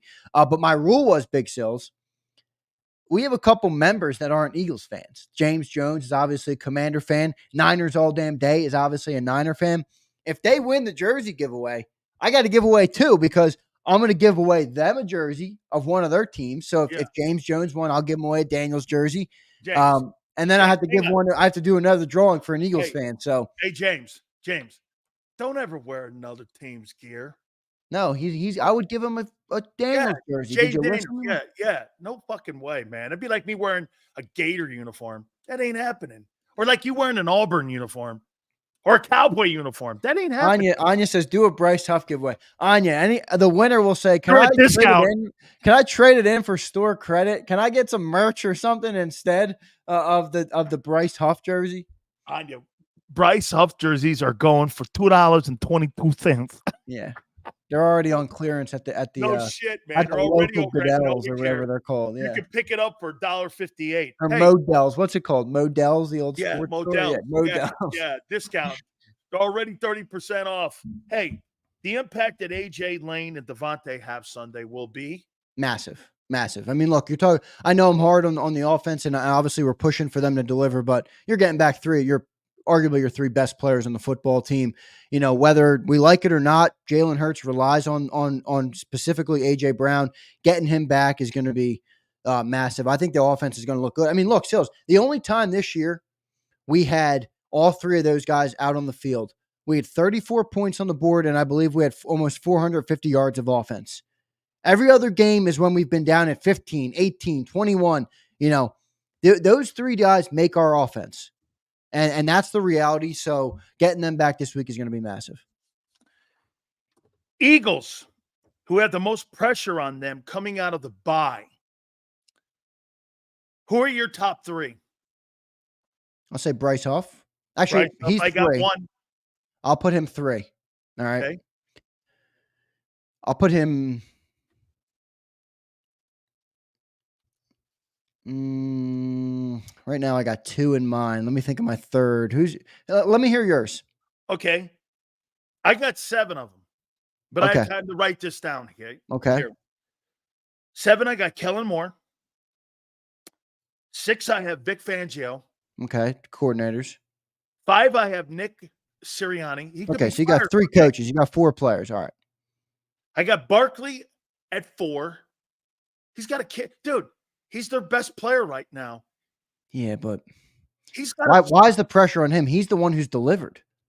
Because he has to keep delivering. Yeah, okay. That's fair. All right. I got you. Dude. He's been the engine right now to the offense. So if he's not on that team, you're 0-4. Right. Gotcha. AJ Brown, he's being billed as the savior. You're right. He's the savior. Everyone's like this, including John McMullen. Hey, they're going to get their best player. Okay. You got Jim Schwartz coming around the corner there on Sunday. I want to see how that looks. I'm curious to see what Jim throws at Jalen. Hey, and by the way, you had them dudes last year when you were 1-7. Didn't matter then either. That's true. Okay. Oh boy. So AJ's supposed to be the savior. I got Hurts too. Okay. Hurts can be number 1 for me. Can I tell you what I want from Jalen Hurts on Sunday? 18 of 25, 155 yards, 70 yards rushing, no turnovers. You win. And what is this, 2022 Big Sills? That's not happening. Okay. You think AJ Brown, Devontae Smith are coming back and they're going to throw the ball 25 times? This is why I'll give away a Jalen Hurts jersey if he has he has only 25 attempts in that game. How about this? Well, that's the only way you're going to win. Actually, forget a Jalen Hurts jersey. I'll give away a JAKIB sweatshirt and a hat and a T-shirt. If that fucker throws 35 times, they're losing. Yeah, well, that's their philosophy. You know why he's going to throw the ball over this. This is where our organization is flawed because they've signed a quarterback that doesn't have the skill set that they want, and they're turning him into what they want, which is a high-profile passing quarterback. That's what – forget Nick. Forget Kellen. Jeffrey Lurie wants a high-profile passing offense. That's what they're trying to put Jalen. How about a winning offense? Every game since, and we could pull it up right now. We got plenty of time there. I know you got no other guess. I could pull up the stats. Every game Jalen has played since he got that contract, I would bet he has more than 25 passing attempts. Why are you predicting? Right. Why are you predicting though that they're going to buck that trend? No. I'm saying that's what I want to see. I know. Well, you're right. I've agreed with you because obviously what they're doing right now is not the recipe to win in the long term. That's right. But, I just don't think. Wait, let me give you. All right, I'll give you my players now. Let me give you my players. I got Huff number 1. Huff number 1. All right, I like that. 3. Right now, I got Bryce Huff number 2, and I got Jalen Hurts number 1. 3 is up in the air because there's a lot of ways you could go. You could go C.J. Gardner-Johnson, who's been putrid on the back end, and he's hurting the defense. You could go the guys in the middle. You could go Jordan Davis and Jalen Carter as a double whammy. Our defense is built around those two players. It's no coincidence, right? Our defense had the best game versus Saints because who showed up? Who showed up versus Saints, Big Sills? Carter. Jalen Carter. And the defense looked like and Davis looked like gangrene that day for crying out loud. Yeah. He doesn't show up and we fall off a cliff. So he could be my number 3. Nakobe Dean could be a number 3. You can't. This scheme doesn't work without competent linebacker play, right? He needs to be better, but I just don't think I don't think he's capable of it. I'm not trying to pick on the dude. He's not. So that's my worry with him. Slay, maybe Slay. Twiz brings up Slay. Maybe he's a guy. He's supposed to be the leader of the defense. Jesus, maybe he needs to step up. So there's a lot of dudes you could put. And I thought you put a good list together. Saquon, the pressure is on him. You're right, because if he falls off, it's over. How about this? Who do you think that team? Do you think that the Eagles could be a playoff team in a very weak NFC if Hurts is out for an extended period of time, but Barkley continues to carry the ball and they give him the ball more? Do you think that they could get away, as long as they don't turn the ball over, with a quarterback that could hand the ball off and they play a little bit of defense and they could make the playoffs being a 10-7 football team if Hurts is out? If you lose Barkley, I think you're 7-10. I don't know. Well, here's the projection. Who's going to take the heat off of play action? Who? Kenny Gainwell? We don't run play action. We don't run play action. This is why you have turnovers. Seriously, we do not run play action. We run the read option. Turnovers. I know, but this is where I wonder. A pro-style offense. They're running this. You're trying to play a pro-style offense with a quarterback that's not. Dude, they know that in Baltimore that Lamar can't play a pro-style offense, so they don't pretend. Why are you? You're pretending to be a pro-style offense when the quarterback is not capable of being a pro-style guy. It doesn't make – that's why I say, okay, so what do you think the winning form – how about this, Xander? I said this, 18 of 25, 175 yards passing, and 70 yards rushing. That's my formula for the Eagles to blow out the Browns and no turnovers. What's your formula then, do you think, is going to happen on Sunday? My formulas would be the same as yours, but my reality land is breathing down on me right now. Like, yo, Xander, don't get lost in Delulu land. They're not going to do that. What do you think, 37 attempts? I think somewhere in that range. They lose. I don't think so, dude. I think this Browns team is too bad. I really do. What makes you think you're good? I think the Eagles can suck their way into a win this week. I really do. Defense. Hey, listen, I get you're right on the offense. You're getting star players back. But, dude, what injection are you getting? Reggie White's not walking out of that tunnel. This is why I put Jalen Carter there, because if he shows up, everything changes for the defense. So he's got to show up and do his job and do it at a high level, or else you're right. I mean, we might make Deshaun Sills. I'll tell you what. You know what would be the most Philadelphia thing in the world? That guy throws for 375. If Deshaun Watson comes out and looks like the Houston Texans version of Deshaun Watson, that would be the most Eagles thing you could ever imagine. But they're going to let him become that. You know why? They're going to play 10 yards off the ball, 2 high safety, and they're going to play pitch and catch with Amari Cooper. And they don't play man. I know. You're don't put gonna him in let. enough. Hey, get this. If this, you made a great point. This is a week for Bryce Huff and Nolan Smith to break out. This is also a week for Deshaun Watson to break out. You know why? He's not going to be threatened at the wide receiver positions because those guys are going to be playing 10 yards off the ball and you're going to be playing two-eye safety. If Deshaun Watson can't turn it around versus that Eagle defensive secondary, he will never turn it around. Well, you know what Deshaun Watson's game plan is going to be? Short passes. He's watching that Baker Mayfield tape right now, and he's oohing and ahhing at it like, oh, this is an easy game for me to get back on track, work those receivers into the game. So, look, they're going to have to Takeem, you threw me off with that comment. No Diddy on that. But no, look, this team is I don't know. I think this Browns team sucks so bad we're going to win. But hey, did the Browns who did the Browns beat? Who did Washington lose to this year? Washington lost to who did they lose to? I just looked it up this morning. I'm getting Sil's CTE right now. Who'd they lose to?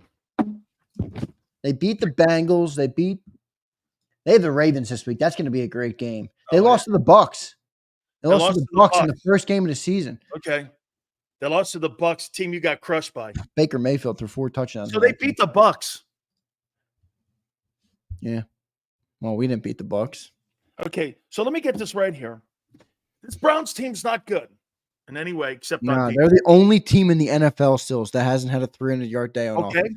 The only team. You're talking about the Panthers. You're talking about the Patriots with Jacoby Brissett. By the way, I just got the notification. They're starting Drake May this week versus the Texans. What a stupid idea. With that offensive line and the Texans front, that's a dumb idea to put that rookie in there. But anyway, I digress on that. Okay, hey, so who has better coaching in this game on Sunday for the Browns? The Eagles or the Browns? Kevin Stefanski, Jim Schwartz versus Nick Sirianni, Vic Fangio, and Kellen Moore. Stefanski is a 2-time NFL Coach of the Year. Schwartz was the Assistant Coach of the Year last year and has a Super Bowl championship. Yeah, with the Philadelphia Eagles. You don't have to remind me who Jim Schwartz is. I'm just asking you. So the game planning is going to be I'd probably give that edge to the Browns then. Okay. The Browns have a better defense too, right? I think Vic Fangio, man, the more I'm, the more it's not him. No, I know, but the more I think about this whole thing, because even if he had great players, the more I think about this whole Vic Fangio thing. You just hate the No, but still think about it. Forget even thinking about the scheme. It doesn't work. He's never won a Super Bowl. Look at what Steve Spagnuolo does in Kansas City. He has the highest rate of press corner coverage in the league. 2 straight Super Bowls and 3 in the last 4 years or 5 years, whatever it is. This Fangio, even if we had great players for it, would it work? I don't like it. How many years has Fangio been in the league? 43. He's never had a number 1 defense. And dude, Kellen Moore's had 2 number 1 offenses in like 5 years. 2 number 1. Like the more I think about this Vic Fangio thing, I'm like, how did this guy build up so much equity in this league? Just bouncing around job to job, and everybody that hires him is like, oh, he's the greatest coordinator alive. He's never won. 8 points. You thinking they don't cover? 8.5 is too much, Sills. Sills, come on, man. I'm with you. 8.5 points. Guys, let's get on the board with a win before we start talking about 8.5 point covering. Maybe they will. I hope they will, but I'm not going to sit here and bet it. I'm not going to go to betus.com.pa and bet that thing. Do you believe they fire Nick if they lose? If they lose, Sills, I really think they might. Now I asked John that question this morning, and he said, I don't think so. But if you're 2-3 out of a bye, and you lose to the shitty Browns that you told me are the worst team in the league, and that offense hasn't had 300 yards, and all of a sudden that guy goes for 350 and 3 touchdowns, and you turn that guy back into a 2. All right, well, now you added more context. The way you lose also matters. If that happens, oh, shit. Oh, man, we're going to be they're going to win somehow. They're not going to win by the numbers they're doing now. But remember this about the Bucs. The Bucs had those same kind of numbers. They were down in the low 20s everywhere. And it made the Bucs look like that was the Tom Brady Bucs. Yeah. That's what that – hey, dude, I'm with you. Do I think the Philadelphia Eagles are going to come out and are going to look like shit versus the Browns offensively? No, I don't.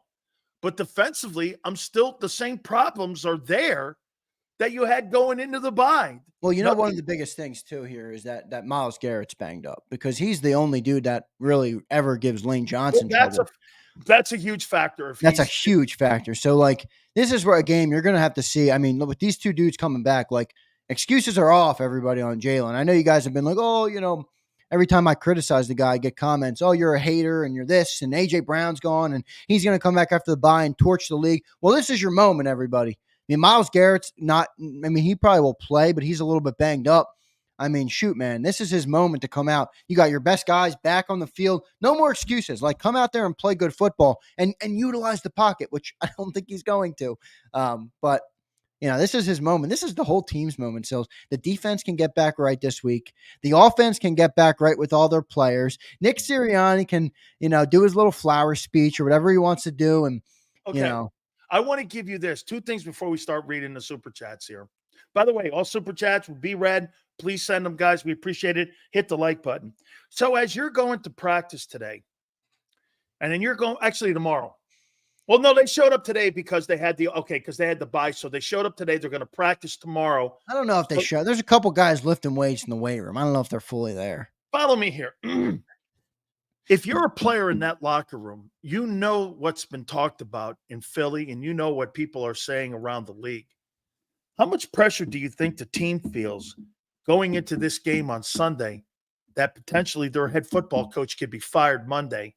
If you get and put up a performance like you did against the Bucs and you get beat by 10 points, there is no way they're not going to make Kellen Moore the interim head coach.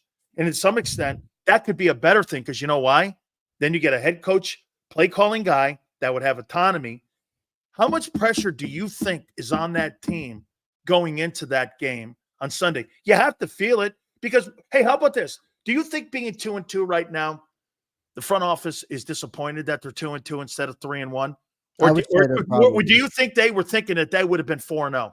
Yeah, I would. No, I don't think 4-0, but I think 2-2, and you consider the way you lost. Now, the other thing is you could zoom out and you could flip it the other way, Sills. You could say, now, if I told you at the start of the year we weren't going to have A.J. Brown for 3 games, you lost Devontae and Lane for a game, you know, you would be like, and we're 2-2 at the bye. You'd be like, all right, and those guys are going to be back after the bye. You might look at that and be like, all right, that's good. I'm fine with that, right? Let's get on that one. Absolutely. Especially when you're talking about a 5-15 combined record of our next 4 opponents.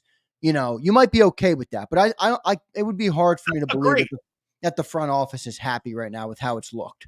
No, but I see your side too there. If you're looking at that's not really my side. That's just us side. No, but the optimistic side would be this. Hey, man, you're telling me, man, we lost Lane. We lost all them guys on offense.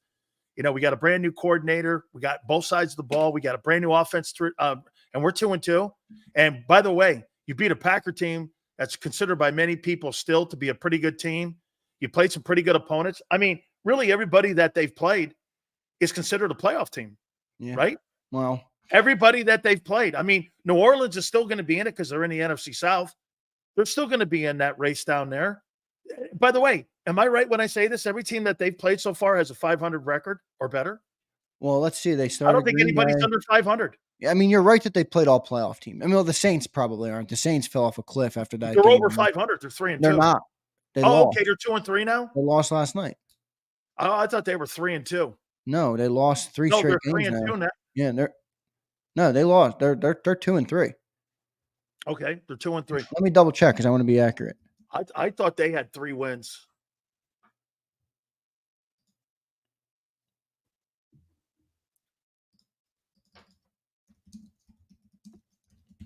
Because every team they've played, they're 2-3. Okay, they're 2-3. They started off 2-0. They beat the Panthers and destroyed the Cowboys. Then they lost to the Eagles. They lost to the Falcons at the buzzer. Remember, and then they lost last night to the Chiefs. So they're 2-3. They fell off, but the Bucs and the Falcons both look like playoff teams. You know, absolutely. So There's pressure on this team Sunday. You bring up a good point because it's easy to say we're a better team and we should win, right? But then you add in the element of, boy, if we lose, this whole thing could blow up in a way. Oh, absolutely. It would look worse than 23. It makes the and it's a plausible reality to think you're going to, you're going to lose. It's not like a given that you're going to win. It's the NFL any given Sunday, right? So it makes that probably more real. And I think you're right. Maybe that pressure is mounting, but boy, I hope the team is not falling into that because, people always. You don't have the leadership. The reason I bring that up is because you don't have the leadership you've had in the past. Sit there and lean on that. I mean, Slay's our leader. Everybody always is like, Slay, I don't have a problem with them. Anytime you see a player respond to any rhetoric outside, they already lost.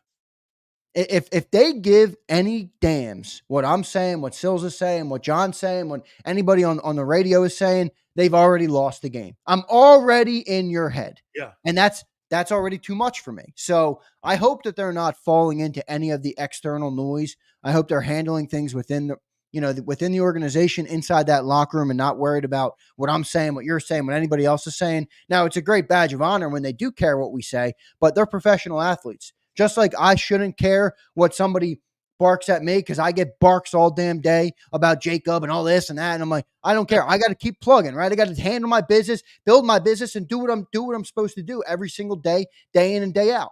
Same thing with them. They're professional athletes and they got to shut out the outside noise, but I don't know if they do. I really don't. I don't know if they do. And I think that's why so many of the people because the organization allows it in, and guys, they can't remember, Xander, that organization cares about how people see them. Yeah, but there's more. They care about the perception of how people look and view them. Well, and I think that's part of the reason that's part of the reason I think a lot of the people that cover the team don't cover them as fiercely as they used to.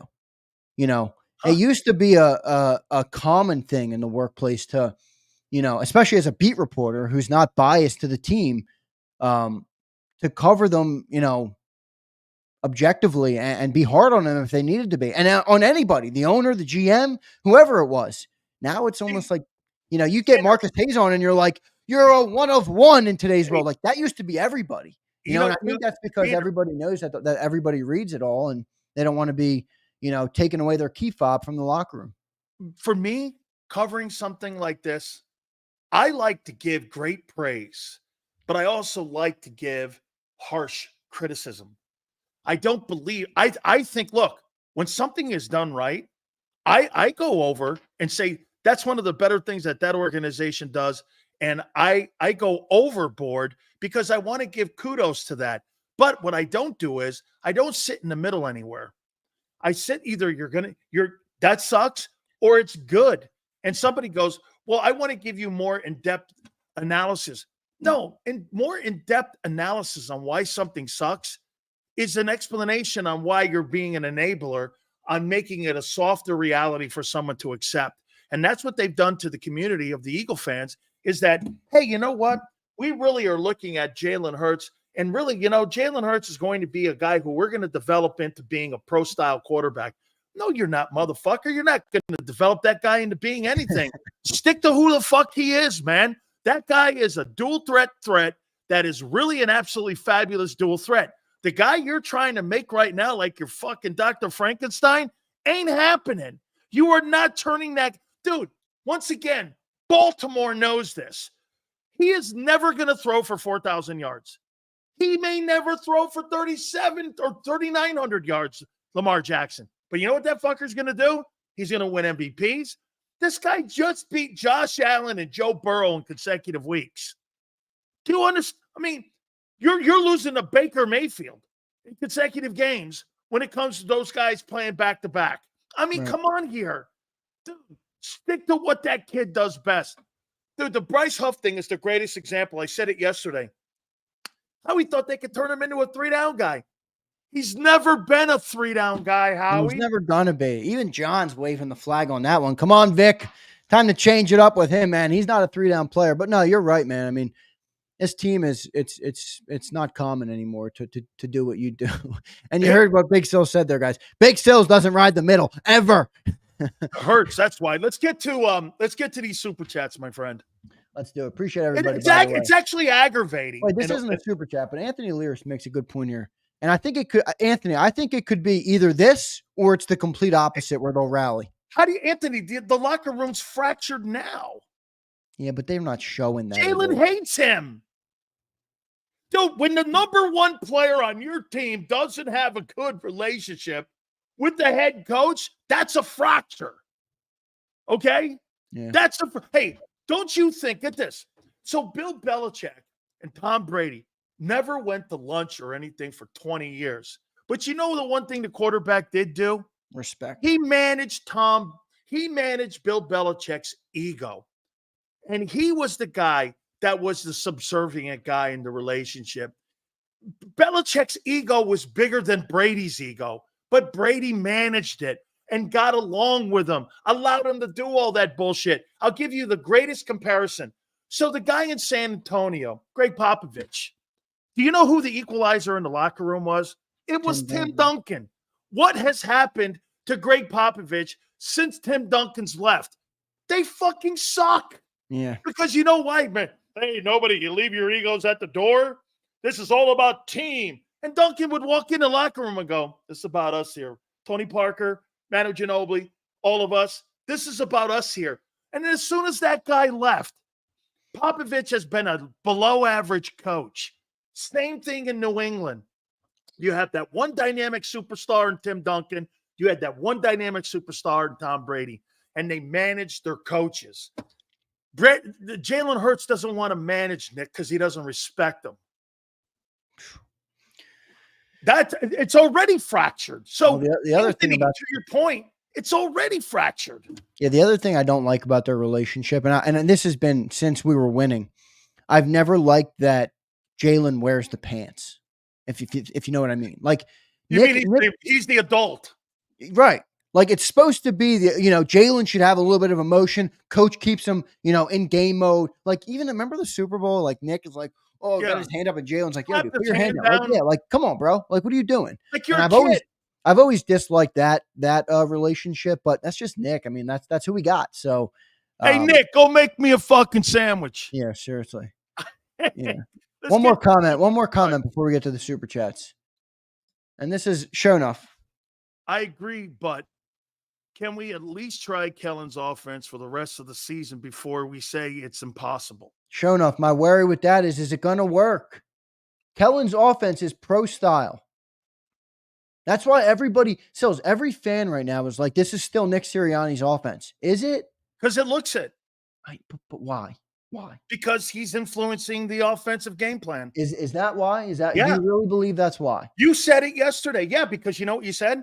How come every time I bring up with John or anybody about 23, I immediately get shut down? And yet my problem is I see the 23 problems. All you're doing is finding new people to execute the game plan that the front office wants by using different names. I think you left out the biggest part.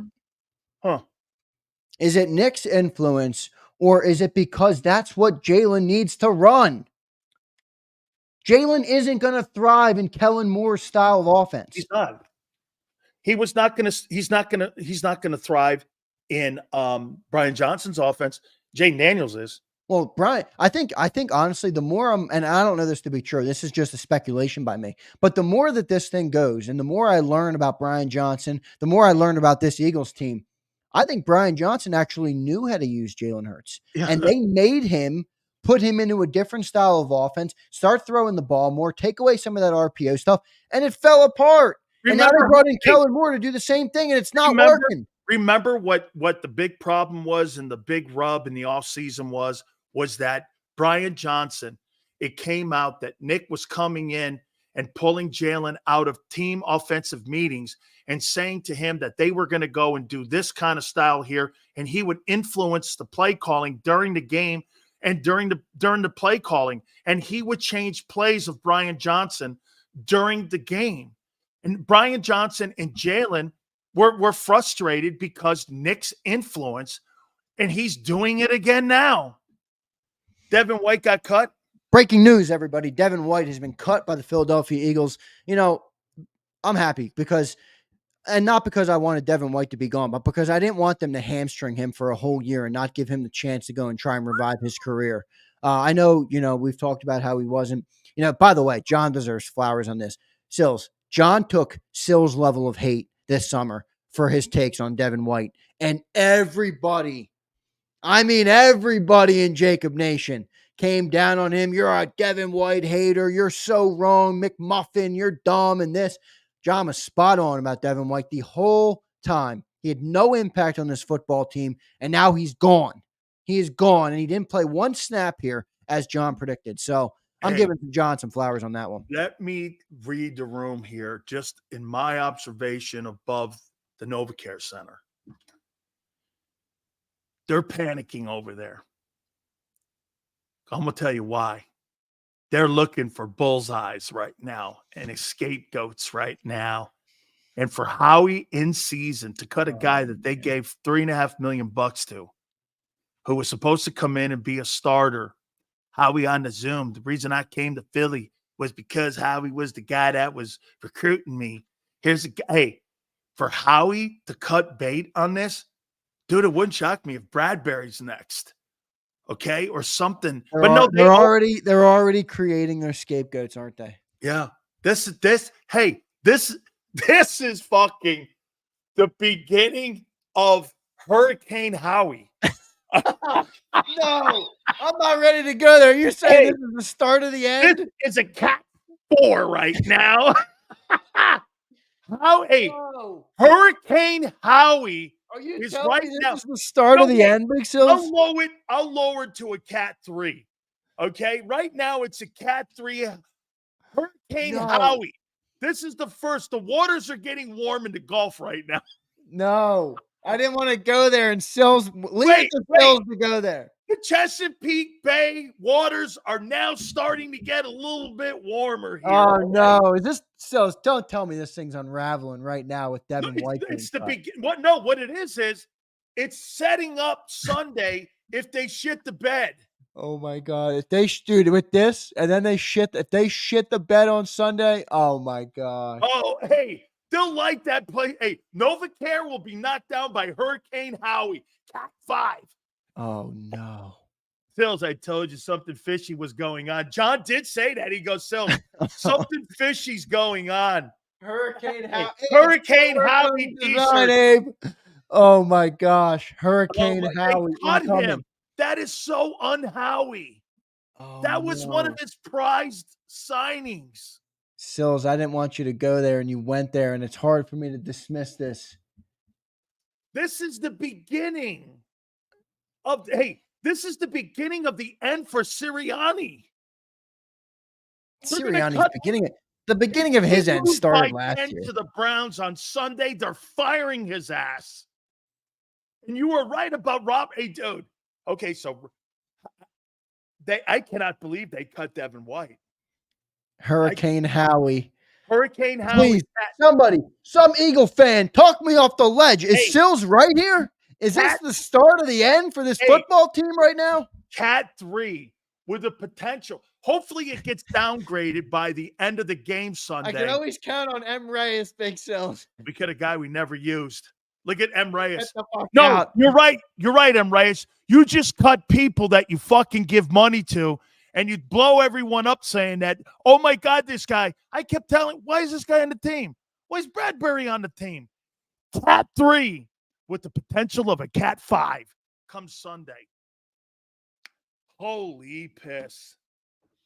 Okay? Oh, my God, this is the beginning here. Sil Sirianni, dead man walking. Why does Howie not know how to draft defense? Oh, my God. That's because he's a glorified CPA. This team should be a dynasty. Get Howie out now. No, get Howie away from the player sandbox. Holy cow. Saleh earlier. Devin White later. They're going to take, hey, dude, your boy's setting up. Who's he setting up? He's setting Nick up. That's what players in the log. You know what players were doing today? Players right now, when they get wind, here's what they'll do. Players getting wind of Devin White getting canned. You're going to go like this. okay, because it was always fishy why he was on the team still. Right. You just automatically cut him now. Why? You know why? They're I looking guess for they fucking tested the trade targets. market. No, what they're doing right now is you ever go to a fair and you start knocking those ducks out the thing there? You got the gun, you're shooting them ducks. Bang! Devin White first. The next one, you know who's getting benched? Boom! Bryce Huff. He's getting benched. You know who's next? He's going to be, boom, the Kobe Dean. He just got in the back of the head, too.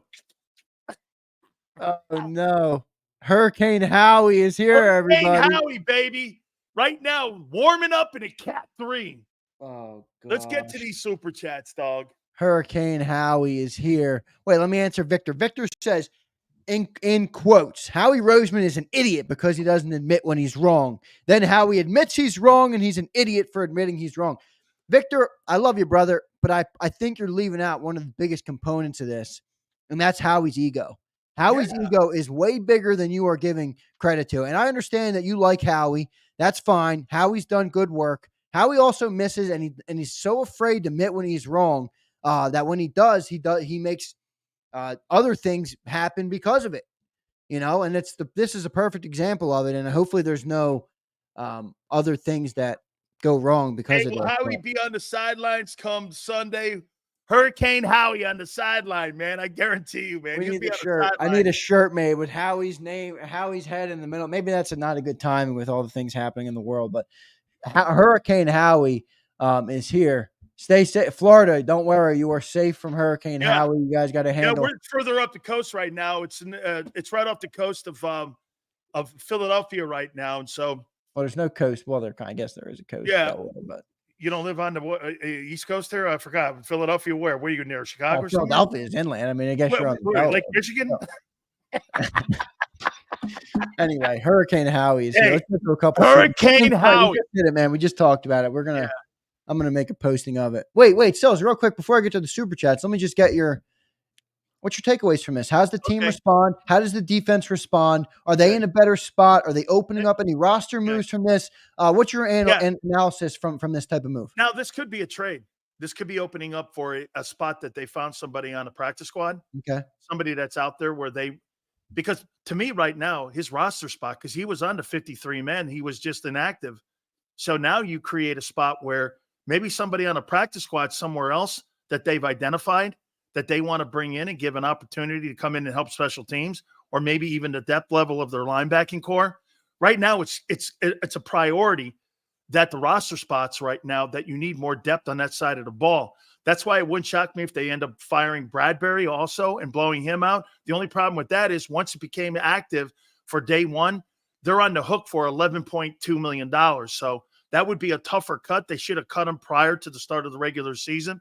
So it creates a roster opening where they can go to a place to make a trade, or they can go like, hey, dude, Carolina's not going anywhere. You know, maybe there's somebody down in Carolina. They got a linebacker. I know they shipped somebody to Seattle. I forget in the offseason. But you go to some of these teams that are not going anywhere, and you start making a move after the first quarter poll here and what potentially you could make a trade for a low-end pick. It's a roster spot that obviously they're going to look to fill either with a practice squad guy or a trade. Now, Devin White as a player, in the last 15 years, there have only been 2 linebackers taken in the top 5 picks, and he's one of them from LSU. And now you have to sit here and look at what happened with a guy who was a shooting star. In his second year, he was second-team All-Pro. He was the captain of the Buccaneer team that won the Super Bowl with Tom Brady. He was an instrumental part of winning that Super Bowl. He was a co-captain on that team, actually. He had 6 sacks on that team. He was really good. Levante David and him, I thought were going to be the future linebackers of the Buccaneers for the next 10 years. David has been sensational. He's a superstar player. And for whatever reason, the business of the NFL, I think, got the best of this guy, because how do you have that kind of talent, 4.4 speed? You have an athleticism that's off the charts, one of the top linebacker athletically to come out of the draft at LSU in a long time. He's an Ed Ogeron guy. And for him not to be the player that they even think that he could be a contributor to the Eagles this year in a team and in a linebacker room that has so much need for him not to even be a factor is really horrible for his resume, that he was fired and he couldn't contribute in any way to a poor linebacking core. I think it's a total testament to this guy on how he allowed the business of the NFL to ruin his career. And I'm going to tell you one last time here, Xander. He'll look in the mirror 10, 15, 20 years from now, and he'll regret every moment of it, because believe me, I do. You'll regret every single second that you didn't live up to the expectations that you knew you had inside you, and you allowed other things to get the best of you. And that's a shame, because in my opinion, his NFL career is over. Someone will pick him up, put him on a practice squad. They'll get the taste of him, and they'll get a bad taste. For the Eagles not even to activate him, they had a horrible taste of his character. This is a character thing when you're not active. Dude, you active. They didn't even take him to Brazil. When they didn't take him to Brazil, I knew they had a problem with his attitude. Sills, this smells like a big Howie move coming. What would you think it would be? Defensive side, big trade. Remember, this is the one thing Howie loves to do, Big Sills. When he gets in the crosshairs and everybody wants to come for Howie, you know what he does? He makes a big trade. He makes a big move. He does something to quiet the noise around him. Will Howie make a move? And if he did make a move, where do you think he'd go right now? Look at the teams that are in trouble. Cincinnati, okay? The teams that have like really big troubles right now. Cincinnati's got some talent, but their defense can't stop anybody. I don't know what they have in their linebacking core. By the way, that Mosley kid, that CJ Mosley that the Jets have. Yep. I mean, you just got rid of Robert Saleh. I mean, what you could look at is, let's see how they play against the Bills. If the Bills beat them and they go 2-4, then you're going to start seeing some things get a little bit more hairy there in New York. And Joe Douglas and Howie have a relationship. Maybe that would be something to end up making a move. Now, look, you got to remember, too, you're talking about a linebacker position now, and now a roster spot that's open. What if Nakobe Dean doesn't play well?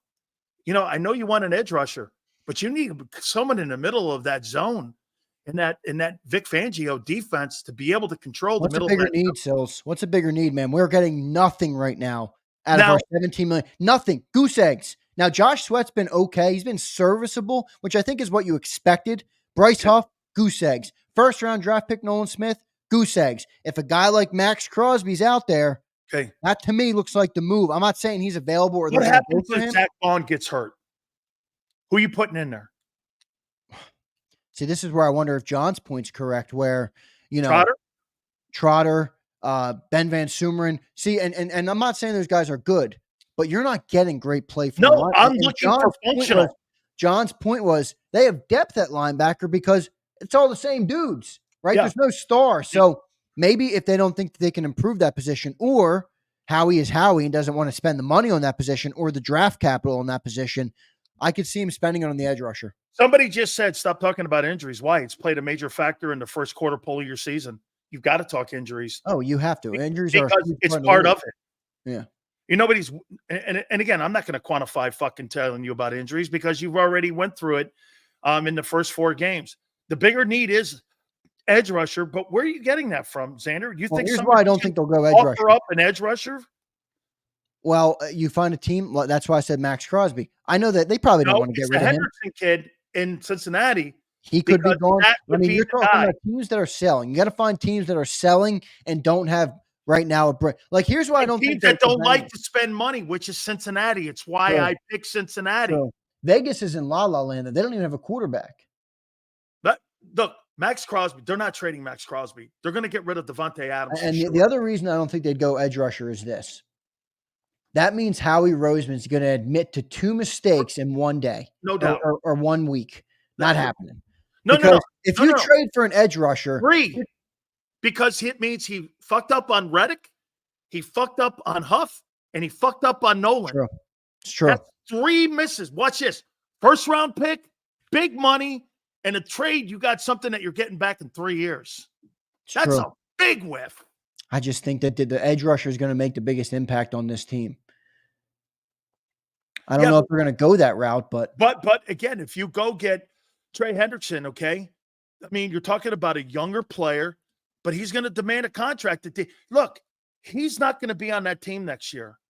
And so Duke Tobin's got to come up with a way on moving that guy. There's two dudes that are not going to be on that team next year. You're not going to have T. Higgins on that team, and you're not going to have Trey Hendrickson on that team. They've already got rid of Jesse Bates. Why do you think Cincinnati's in the position that they're in right now? Because they got rid of Bates. They don't want to pay anybody defensively. The defensive football team stinks right now. They don't even want to pay Why? Jamar Chase. They took all that money that they gave Burrow, and now they're playing nickel and dimes everywhere else around the roster. Every single player that Cincinnati has ever franchise tagged, they've never brought back the following year. They've never brought back. So Higgins is not coming back. He's going to be a chief or a bill next year somewhere because they're going to try to get something for him. I wouldn't. I just, again, but for Howie, to me, but you got to think financially too, how he's going to do this. He's not going to make those. Then again, he just admitted that he made a mistake with White. Okay. Would he go get an edge rusher? I mean, I think you're underestimating Howie's ability to, when things get smelly around Howie likes to punch back. Howie likes to change the narrative on him, whether that's his little man syndrome complex, whatever it might be. Howie likes to kick back when people start putting him. I've seen more articles and we've done it here on JAKIB, and I did it on Birds 365, and Dave Zangaro wrote about it on NBC Sports Philadelphia, reviewing Howie Roseman's recent signings. I've seen more than I have seen in 4 years, in 3 years. It's funny. Howie understands that there might be a time. If this team doesn't reach expectations, Howie's going to be in the crosshairs. I wouldn't rule it out, him making a big move right now. How about this? I've been pointing this stuff out for 4 years on Howie. Yes, you have. About his lack of ability to evaluate, especially defensively, and his signings over there. Okay? He is not good at it, man. But to your point, you know what he is good at? Look at what he did here. He's rescued Slay from Detroit because they weren't using him right, and they put him in a zone defense in Philly. What else did he do? He realized that AJ was being underutilized in a Derrick Henry offense when he's only getting 63 catches a year. Dude, he found Gardner Johnson, who came in a year ago. Now, I think that injury that he had in Detroit, I don't think he's the same player. You know that injury he got last year where he missed like 14 games last year? I don't think he's the same guy, and I don't think that – get this. You know why I think he's not playing well? I think he's still recovering from that knee injury because doesn't he look slow out there? Yeah. He looks slow. You know, he may be better next year in that style of play like he was in 22. But I think remember, Xander, he missed 15 games. He missed 15 games last year. Did Gardner Johnson. I mean, you know, maybe it was 14. I know I think he missed 3 games last year, dude. Gardner Johnson was a miss. He was a miss. They should have spent the extra money to go for Xavier McKinney or bust because, dude, they wanted him. They were all in on Xavier. That number up to go to $18 million to get McKinney. No way would they. What did they do? What did they give CJ? 12? 8? No, they gave him 8. They gave him 8.5. 8's pretty low. 8's less than half. The other guy got 18. He got 17.5. Yeah, and he's also got 5 interceptions in 5 games. I got it. Our dude leads the league in passes given up in coverage. Look at Patrick Queen, what he's doing in Pittsburgh, too. They gave him 18-4, and Pittsburgh's got one of the top-flight defenses. I do think there's something. John's right. Something's up here now because you know what this is? Let's just hypothetically do this here now. They've created a roster spot, okay? And that they're not elevating a guy off the practice squad for that. They're going to make a move here. I just shot John a text. I want to get his intake. I'm going to get see what he thinks on potentially Howie making a move. Devin White released. Obviously, now you have 52 guys on the team. Yeah, for those. Well, I don't know. Was he taking up a roster spot? He was 53. He just was inactive. Remember, what is it? 50 are active, or 42 or 52 are active. I forget what it is. But dude, he was on the active roster. Yeah, because he was a weekly inactive. So I mean, he was on the active roster. I mean, that's a roster spot. See, Crowley brings up a good point. It could also just be for that. Crowley, you got one less depth guy now at linebacker. Do you really need another safety? We don't have too much depth at You safety. just got through saying no. Where's he going to play? Where's Brown going to play? John says Sydney. It's for Sydney. Okay. So now get this. Now you're lighter at linebacker. Okay. So here's your depth at linebacker now. You had less safety depth than you did linebacker. This makes sense from that perspective. So now they're elevating Trotter. They must feel better about Trotter. Well, I feel better about Trotter. Look at what our linebackers have been this year. They haven't been world beaters. Let's look at it. You don't feel confident that Trotter can come in and be a mediocre player? I think he can be. Let's do this on a positive note. Vic must see something in practice that said, let's cut him and let's elevate Trotter. Well, I think that was decided weeks ago. I don't think that was decided today. Why today then? Because they probably tested the market and see if they could trade him. Because of Sydney. Well, right. Sydney obviously is the final nail in the coffin for now. I need the spot back. But they probably tried to trade him. Nobody bit, and then nobody wanted him. Nobody wanted him in the offseason. That's why they tried to trade him before the final cutdown. Yeah, so that's probably what this is going to be here. So it is. It's the roster spot for Brown. So they elevated that. But now again, you're still. So how many linebackers do you have on your first two units? You got Zach Bond, and you have. You still got plenty, dude. You got Nakobe. You got Jeremiah Trotter. You got Oren Burks, who started for the Niners last year when what's his name went down in the Super Bowl. He was their third string linebacker, and then you have Ben Van Sumeren, who's that athletic type of player that makes up for Devin White. I think the linebacker depth is fine. How about this, Xander? What kind of look is this for Howie that the White move didn't work? It's tough to kill. Did any impact at all? Because he hadn't been playing, but this was a kind of notable. He was a fifth pick in the draft at one time. Well, I think the expectations on him were higher than on the outside than they were on the inside. I mean, they gave him $3.5 million, right? And they didn't give him, $18 million. So I don't think they were expecting him to be a huge impact, but maybe inside the locker room, they didn't care much. I don't think he was ever a fit for Vic Fangio's scheme. So I never liked the signing in the first place. I kind of thought it was one of those big names traps, but I don't know. Maybe they don't care. Maybe they're just like, goodbye. You weren't ever going to get the start here anyway. I think that was decided in week 1, right? When they decided to not fly him and give him some sort of ankle tweak. And then they asked him about it the next day. And he's like, oh, I think it was my right. We all now know that he didn't tweak his ankle. He didn't even know what ankle it was. Sills, he didn't have an ankle tweak or whatever they said it was. So they made that decision a couple weeks ago. Maybe they tried to trade him. Now they need the spot back with Sydney, and they're going to use it for that reason. I like the fact they're going younger. Yeah, but I like that they're going to start playing their younger. I think people are drinking the Sidney Brown Kool-Aid a little bit early. Everybody's like, "Oh, he's going to come back and be a starter." I'm like, "What? One, where?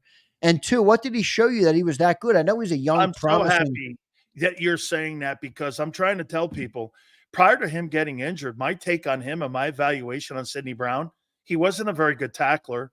He was a great hitter. He was a guy that over pursued. He was a guy, remember I used to say, smoke a joint, kid. Let the game slow down a little bit. Get a little bit more reps. He's a very aggressive kid.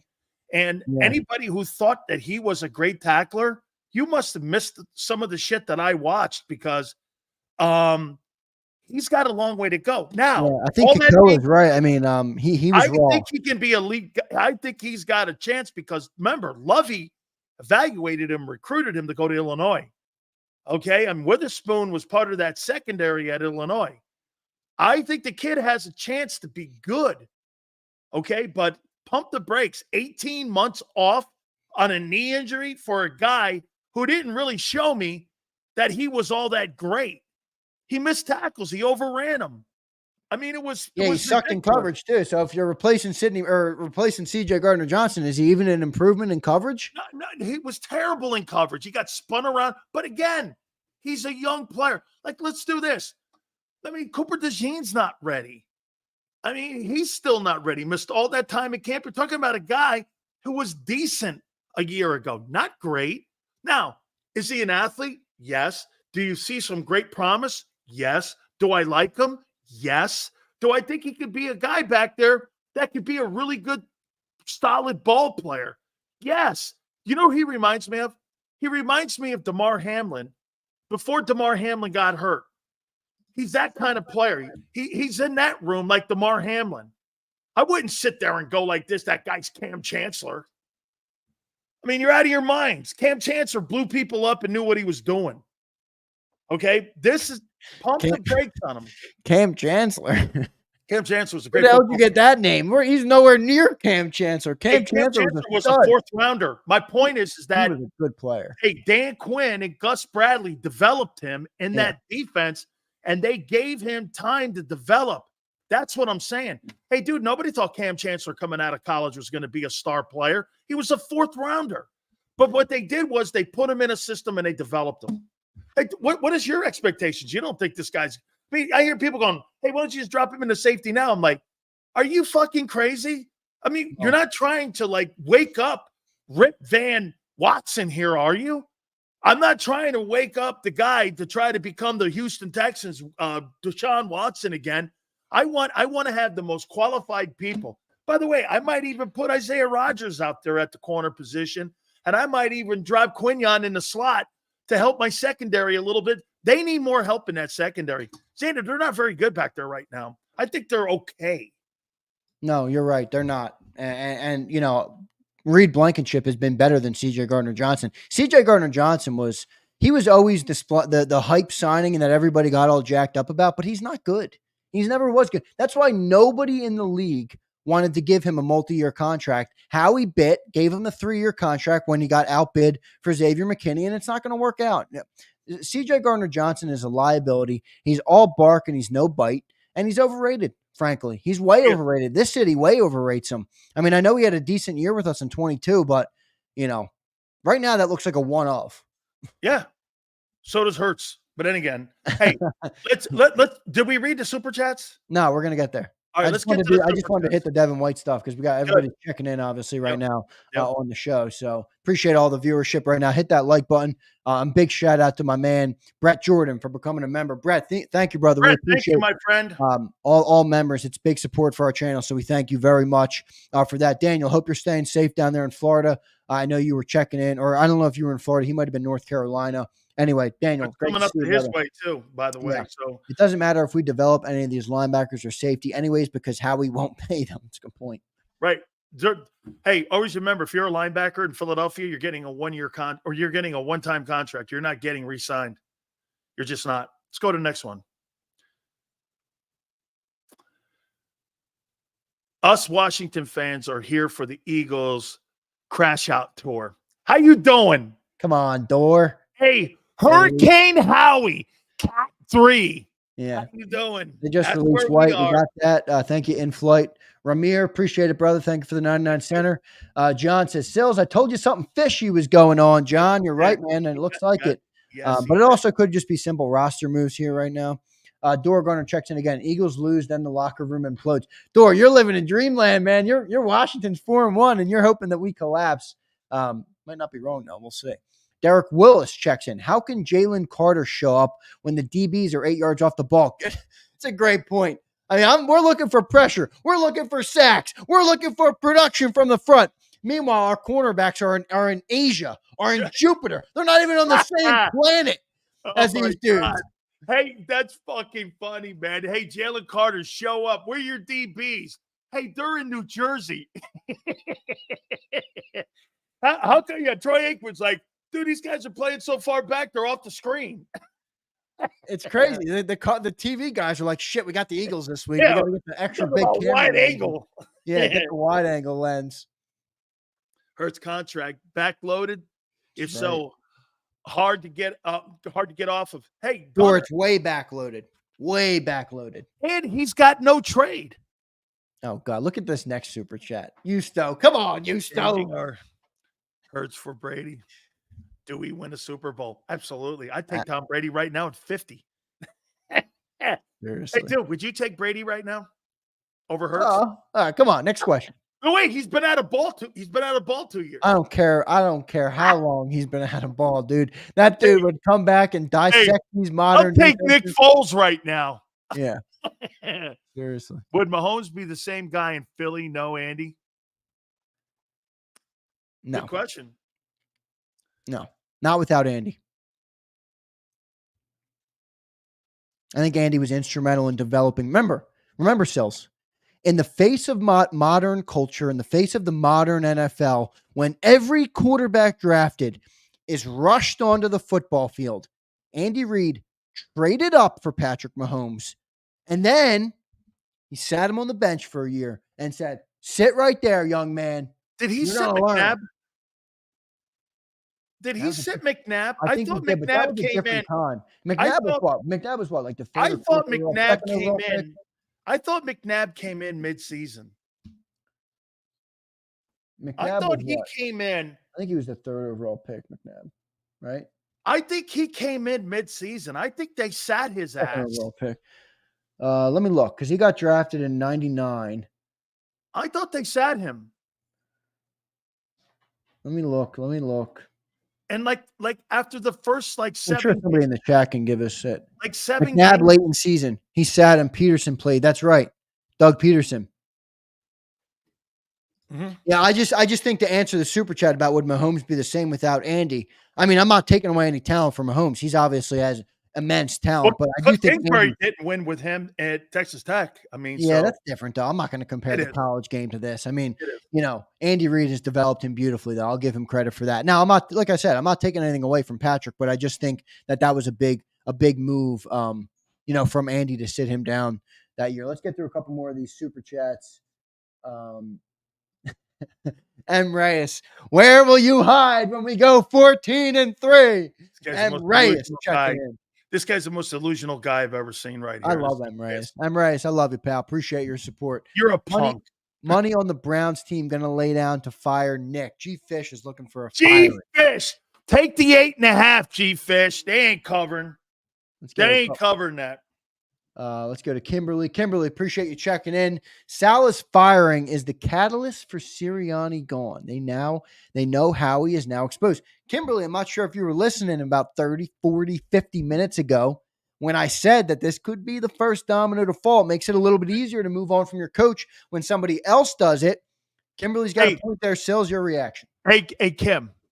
So like when your girlfriend gets a divorce and you got your boy, doesn't it make it easier for you to go, you know what? You're not looking that good either, too. You know what I'm saying? Kim, it becomes a snowball effect. Your girlfriend dumps, dude. You're like this. Hey, Larry, you're I'm moving on too, man. Turn your keys in. Bring your playbook. Come on, Kim. You know all you chicks run together. Kim, you got Sills on that. He's going to be on that. He's going to be using those analogies for years. Hey, appreciate everybody in the chat. I think that's all. Sirianni's a bad husband. No, not in life, not in real life, because I love his kids, actually. Hey, by the way, I should have known when I watched his kid mimicking him there at the press conference that one time when she was doing all that shit. She knew he was full of shit. I'm out on losers and bums. Yeah. Right here. Any more super chats? No more super chats. Appreciate everybody, though, man. Great you guys are good, man. So Devin White, it's to create a spot for Sidney Brown. Hurricane Howie is ready to roll, baby. Hurricane Howie. Hey, he's heating up in the Gulf right now. He's gonna be coming up the East Coast. And let me tell you something.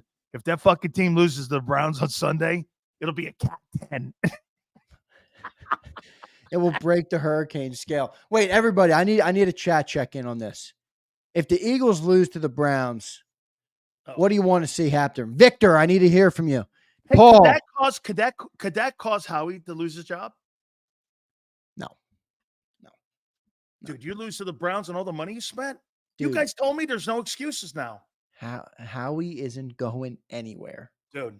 This team could lose out. You spend all that money and you fucking shit the bed? Bills, this team could lose out. I don't think Howie would get fired. That's not winning football. Talk to the owner. We're not at liberty to talk to him because nobody can talk to His Highness. Nobody can get up to the top of the to the top of the NovaCare Center there because we're not If we allowed. lose, though, it sells. If we lose, let's just play hypothetical real quick. If we lose to the Browns, who are the only offense in the NFL to not have a 300-yard game yet, they're 1-4. They barely squeaked by. Who'd they barely squeak by? Wasn't the Panthers, was it? It could have been. No, it wasn't. Let me check. I think they beat somebody in week 2. Was it the Texans? No. It was the Doug Peterson Jaguars. Oh, it was the and they won 18-13. Oh, what a barn burner that game was. Holy cow. Holy cow. Winning the Super Bowl made the front office Jerry Jones 2.0. Yeah, because they think they know what they're doing. They don't. Here's Victor. I asked him to check in, and this is what he has to say. Howie will inherit this team. Something like he's Jeffrey Lurie's lost little guy or something. And it'll be better. Trust me. Hey, wait a minute, Victor. Julian Lurie's going to run this team. He's the next GM. The next GM of your team is the kid's son. That's who's going to. Let me go through some of the responses since I said if we lose this football game. Finally, dump Sirianni. Bench Hurts. Ooh. Fire Nick. Howie and Nick getting the boot. There's a Howie. Eduardo checking in. Eduardo, good to see you, brother. Thanks for being here.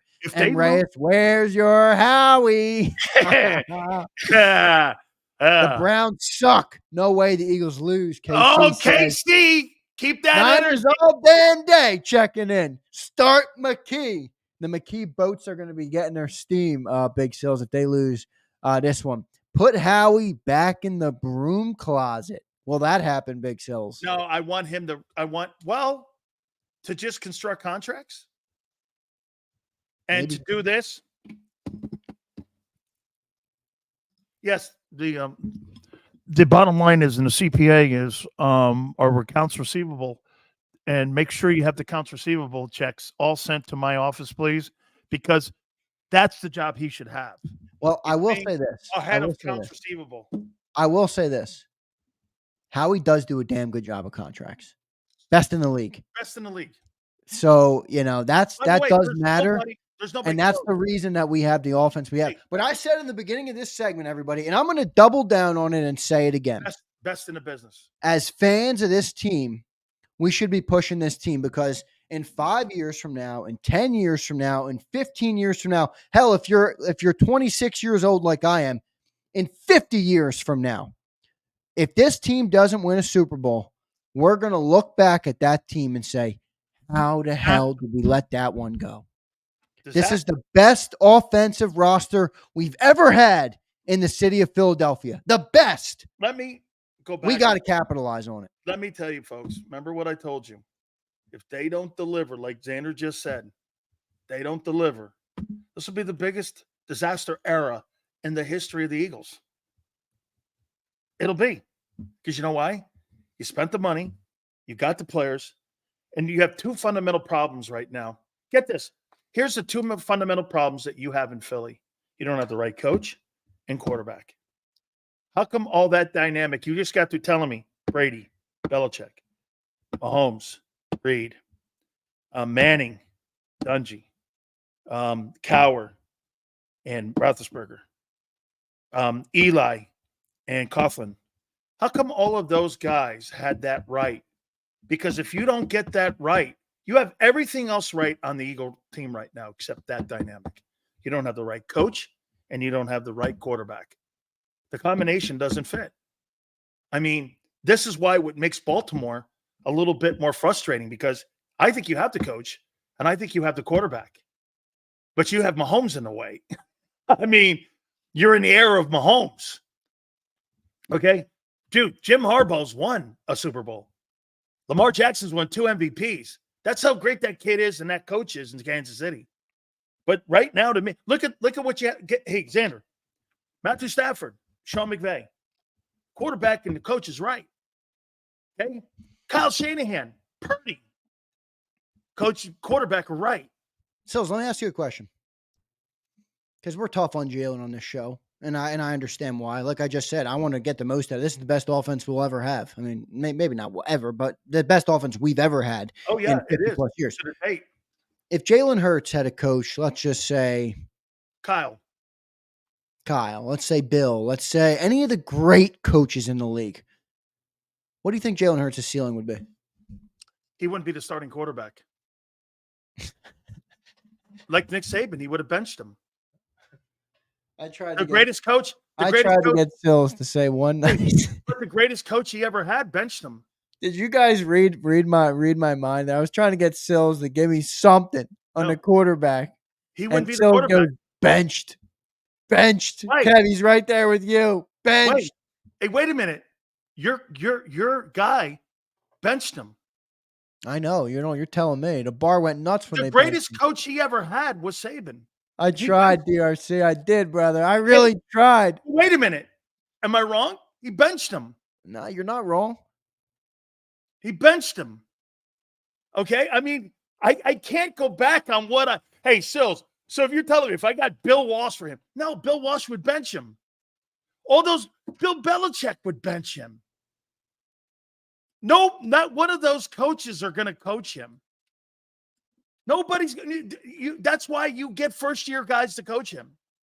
Those great. You think Kyle Shanahan is going to coach Jalen Hurts? Fuck no. He's going to coach a guy like Garoppolo. He's going to draft a guy in the 6th round and make him a good passer. Get this. You think Sean McVay. Why does Still stress me out about this football team? This is supposed to be a sports show. Wait a minute. You think Sean McVay is going to coach Jalen Hurts? I mean, I'd like to think he would, yeah. Really? Because he got rid of Jared Goff. Yeah, he's arguably one of the most accurate quarterbacks. Get this. Jared Goff won 60% of his games in L.A., and he fired him. So when you go like this, any one of these great coaches or he wouldn't. He'd bench him. Yeah. Nobody keeps a quarterback with 27 turnovers in 22 games. Nobody. Hey, dude, really, Sean McVay's going to keep going with that and go, hey, yeah, let me injure my job. Those great coaches don't stay that long with that. They move off of that shit. You know why? Because they have autonomy. Hey, let me ask you this. You think Sean McVay would coach him? No, I mean, you think Sean Payton would coach him? I think Sean Payton would. Really? I do. He's coaching Bo Nix. Wait, because of Taysom Hill? He did sign him to that nice deal. What dude? He's working with Bo Nix right now. And? I mean, who says Hurts is better than Bo Nix? I do. I say Jalen Hurts is better than Bo Nix. I watched that dude stink on ice at Auburn. Okay. Well, hey, right now he's not better than Jaden Daniels. No, Jaden Daniels is the best quarterback. So, wait, you're going to love this. I put up a poll on the JAKIB channel, which is a 95% Eagles audience. Maybe more. We have a couple great people, obviously, that aren't Eagles fans. Niners all damn day. I see you, brother. Appreciate you. Let me go check the numbers. Let me go check the numbers for you guys. Knicks beat Baker. I put up a poll today, though, Big Sills. And my poll was, who's the best quarterback in the NFC East? And I put the 4 options with a nice, pretty picture of each of them. Daniels and Dak. 61%. 1.5K votes. 61%. Vote for Jaden Daniels. 26% for Jalen Hurts. 12% for Dak. And 1% for Danny Dimes. Hey. And by the way, Danny Dimes went up and beat Geno up in Seattle this past weekend and played pretty well. You're not going to try and sell me on Danny Dimes, are you? All I know is that Tyrod Hurts last year beat the Eagles. The Giants ended up beating him, and then Hurts had to call up Wink Martindale. How come you knew everything I was doing? He had to call a college coach up in Michigan. I almost just pulled the Sills and went, because you stink, but I didn't do it. I held back, Eagles fans. All right, guys, do me a favor. Hit that like button. Xander, thank you so much, man. I appreciate your time today, man. That was really awesome. It's supposed to be a fun show for me, man. It is. You know what I'm leaving with? I'm leaving with Hurricane Howie. Hurricane Howie. Cat 3. And Jalen Hurts wouldn't be coached by any of the great coaches in the league. Yeah, dude, did you see? He thought he was gonna fucking get me over here by going, Sills, just pick a coach. Look at A-Track. A-Track, why do you always say stuff that makes you sound insane? First off, Kyle Jalen, Shanahan's the best play calling coach in the league, dude. and John He's Lynch a quarterback whisperer. and John Lynch has built one of the best player rosters in the NFL versus your guy who's built dick. Hey, that's why you're dick trained. Dog, seriously, you're Brandon's back. My boy Brandon. Brandon, you're back. Good to see you, brother. Welcome back. I'm happy that you didn't get booted out of the Thunderdome, Big Sills. Remember last week, me and Brandon, I went back and forth with Brandon. Oh, is that the guy you called the son of a bitch? Is that the guy? Yeah, somebody put a super chat on Birds 365 this morning. They were looking for a shirt. F you, Brandon. I'm like, I'm not printing that shirt. I can't do my boy Brandon wrong like that. Hey, what coach in history would Coach Hurts, you think, Sills? No one. They'd bench him. Hey, I want a new T-shirt from JAKIB. It says Bench Hurts. Oh, God. I'm not doing that. I can't start that campaign. I got to put Big Sills' head on there. Oh, my God. The people in Philly, if they lose Sunday, selling a shirt called Bench Hurts. I guarantee you that thing would sell out like convicts versus the Catholics. Me and you are a recreation of convicts versus Catholics. You're the Miami convict, and I'm the Catholic. There you go. And we're both Catholic, which is fucking crazy. Hey, John, you were right, John. I appreciate it. 3 safeties, 2 deep, and 1 for run support with 4 D linemen and 2 quarterbacks or 2 cornerbacks, 2 linebackers.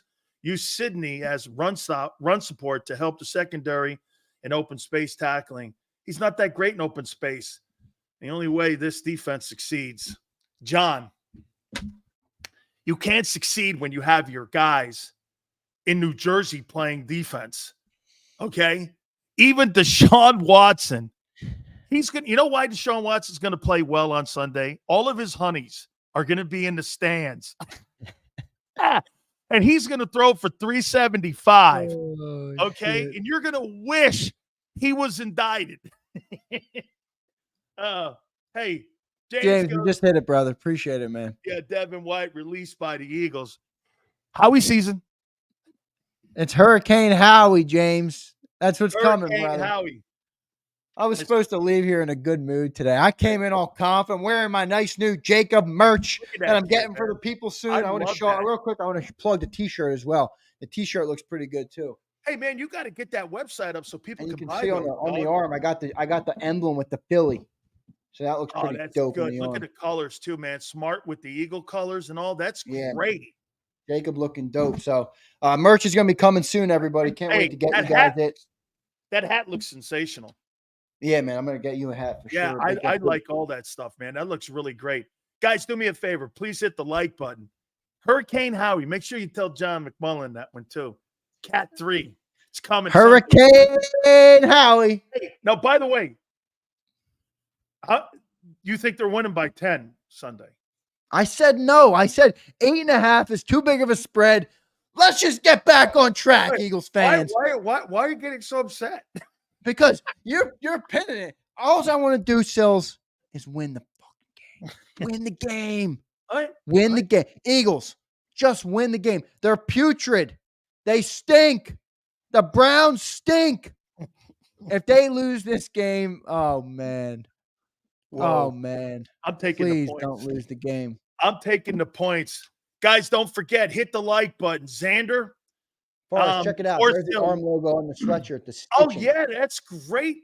Dude. Philly on the sweatshirt, too, man. Had to do a little bit more. So this is just a classic line, by the way, with our logo. I got a bunch more designs. I got a Dallas Toilets design. I got a Stout U. We got JAKIB Nation bleeds green. We got some great designs coming. So I'm really excited about the merch. We'll get you on Birds 365 tomorrow. Xander, thank you for all your time today, man. Really was awesome, man. I appreciate it. We'll catch you in the morning, Xander. See you, everybody. Appreciate everybody in the chat. Love all you guys, man. The best fans in the world, JAKIB Nation. Appreciate it. Absolutely. Great stuff there, too. Don't forget, folks, do me a favor. Make sure you check out our friends, as Xander said, at BetUS. If you're looking for a betting house, this is our place and our relationship that we have, and we have partnered up with our friends at BetUS. And right now, the YouTube 150, where you get a signing bonus up to $2K, and your first and second bonuses will be 125% sign-up bonuses. Go to betus.com.pa. That's betus.com.pa. It's the fastest payouts in the business. 24/7 personalized service, 365 days of the year. Live wagering on all major games. betus.com.pa. betus.com.pa. And do me a favor, tell them Big Sil sent you. If you missed any of today's show on the JAKIB Media channel, listen to the podcast on your way home. Available on YouTube, Apple, and Spotify. He's blocked well and tries to cut through the middle. Oh! Your gut says Miami is going to win, and you should take the over. Your gut also said your NFT selfies would only go up in value. They didn't. But your head is on Sports Grid and knows the QB is in concussion protocol. The backup has a 45 QBR against the zone coverage. The New York D has the most sacks in the league. So yeah, trust your head. It's smarter to be on Sports Grid.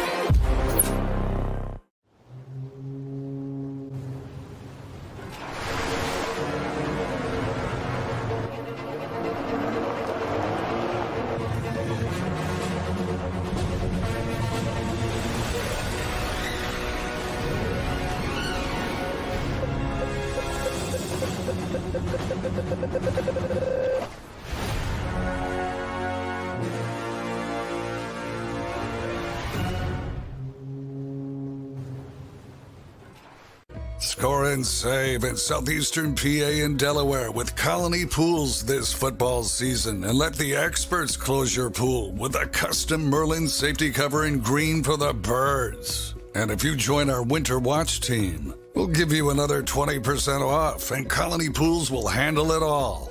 Keep your tiles on your pool, not in your pool. Fly with Colony right now, birds fans. Visit flywithcolony.com. I get scared sometimes. Of a lot of things.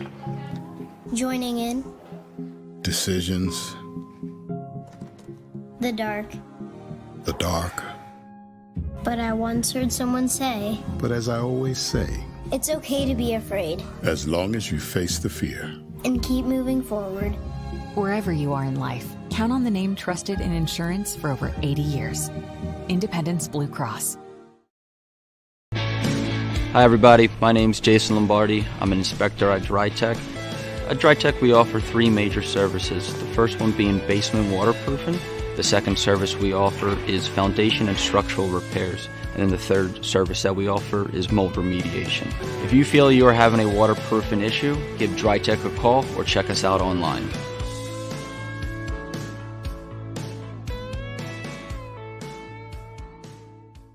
Heading down the shore. Have a ball once more. Here, imaginations run wild and time stands still.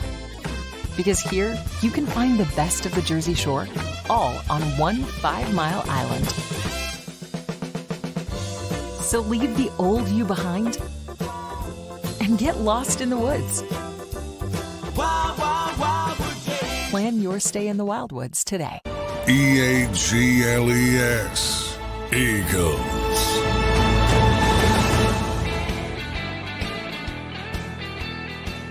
Big Still, hit the like button. We appreciate you guys coming aboard. We'll have more on the Devin White release. We're getting more intel here, and I just text somebody, and I text another person concerning this jet issue. So here's what happened this morning. Robert Saleh went in to demote Nathaniel Hackett from play calling duties and was going to give it to Todd Downing. 5 minutes later, Robert Saleh was fired. Now, is that from Aaron Rodgers? That's what's being reported. That this morning when Robert Saleh walked in, that's why this was kind of no one knew what was going on, is that he walked in with the notion that he was going to demote Nathaniel Hackett on play calling duties. 5 minutes later, the owner of the football team, came down and fired Robert Saleh. So that does look like Rodgers. And the owner went with Rodgers. Now, I don't know if Aaron was given any notification of this, but Robert Saleh reportedly was going to take play calling duties away. And this is what led to his firing. Okay, so, I mean, Saleh was fired because of the Lebanese flag. One thing's for sure, the real zeal, politics, race, I don't give a frig what you are. I don't care if you're gay. I don't care if you're black. I don't care if you're white. I don't care what you are. If you're qualified and you can win, I don't care what it is. Dude, winning has no race, no color, no nothing. I don't give a shit what that looks like. Your beliefs have nothing to do with winning. Nothing. Nobody cares. The gayest guy on the planet, if he could throw 50 touchdowns a year, no one would care. No one would care. It's the media that makes that shit up. Players don't care about that. I don't care. Here, get this. Well, the guy's gay. He's gay. You sills, he just got you $1 million bonus because you won 12 games and you led the NFL in total offense. Yeah, but he's gay. Did you hear what I said? He made $1 million for your family. As an offensive lineman, you have incentives. If your quarterback does well, and the offense does well. And so, but he's gay. You mean to tell me the owner just stroked me a check for $1 million? Who fucking cares if he's gay? I just made $1 million. I don't care. Has nothing to do with it.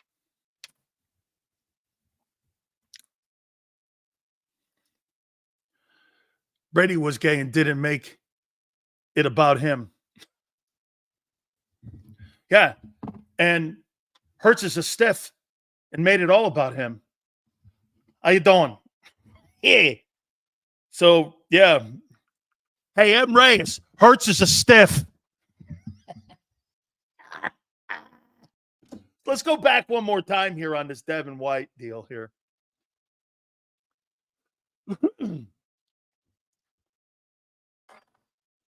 Here's I'm awake or you. This is really lovely, but I agree with it. Hurts going to be benched by the half.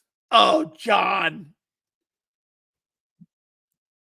Cat 5 Sunday, if that happens. Okay?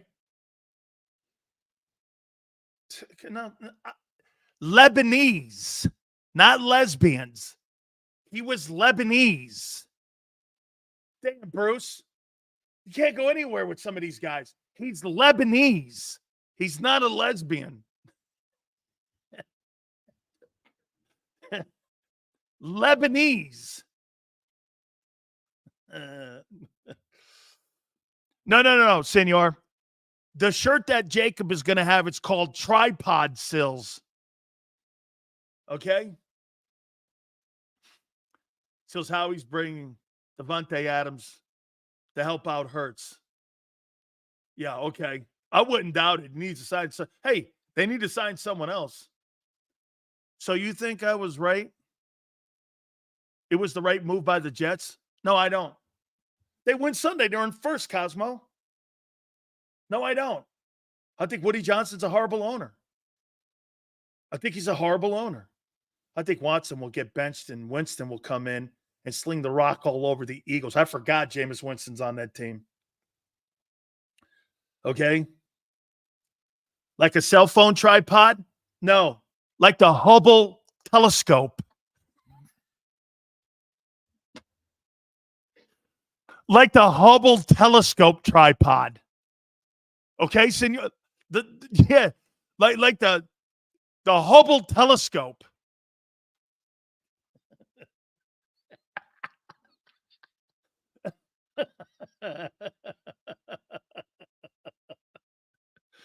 I wish. So does my wife.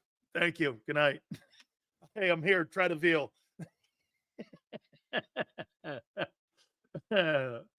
Oh. Oh. I know you need an adult to be a head coach in Philly. Xander, who did you use to have that shirts and hats made? Help him out. Maniac, I'm so disappointed. Not talking to me. Look at, see again? That's just, he's not the same guy.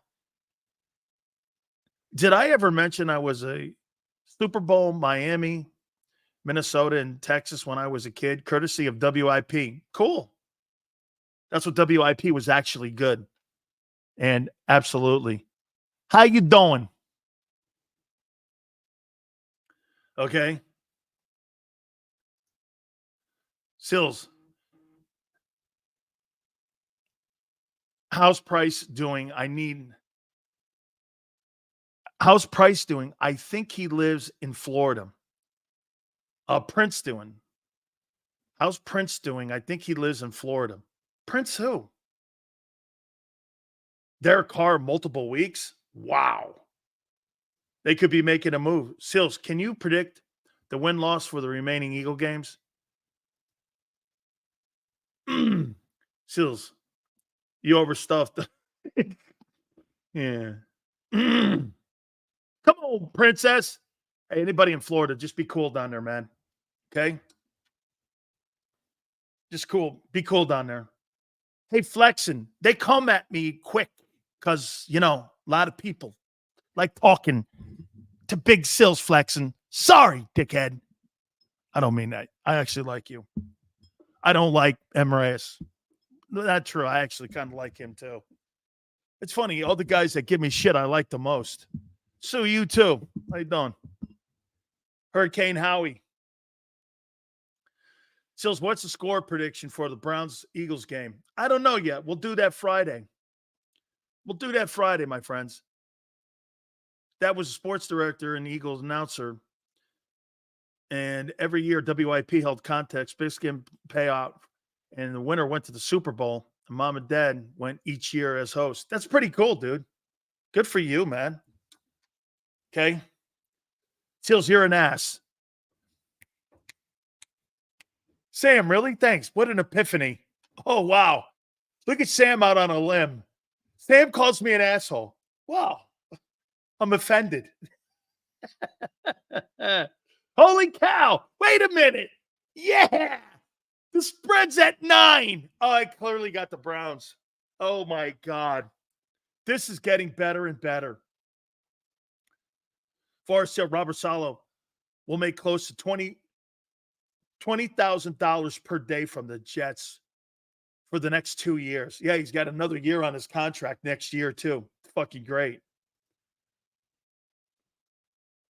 Hey, Sills, there should be a setting to slow down the chat speed so messages don't come in. Would it matter? Just wait, Sills. Going up to 10. Oh, my God. Sirianni gets fired Monday. Dude, if that point spread gets to 10 and they lose, I'm not hoping for it. I'm not hoping for it. I hope for content. I do. I hope for content. Here's John. Sills. Let's get in the mind of Howie. Where does he think he needs to look or do on this team if he looks to get better every week in terms of players moved? John, you need an edge rusher, you need linebackers, and you need some depth, in my opinion, at corner. That's where you need to go. See what Kimbo says. Yeah, Kimbo. Everybody down in Florida too, man. We know, pretty tough down there. By the way, gasoline stations are running out of gas. People are running out of gas on I-75 and I-4 and I-95 and on the 10 to get the hell out of there, which is crazy. Gas trucks are coming to the cars on the throughways, and they're filling up the cars. And all those folks down there, they're running out of gas because they're in lines to get out of the state. Sane.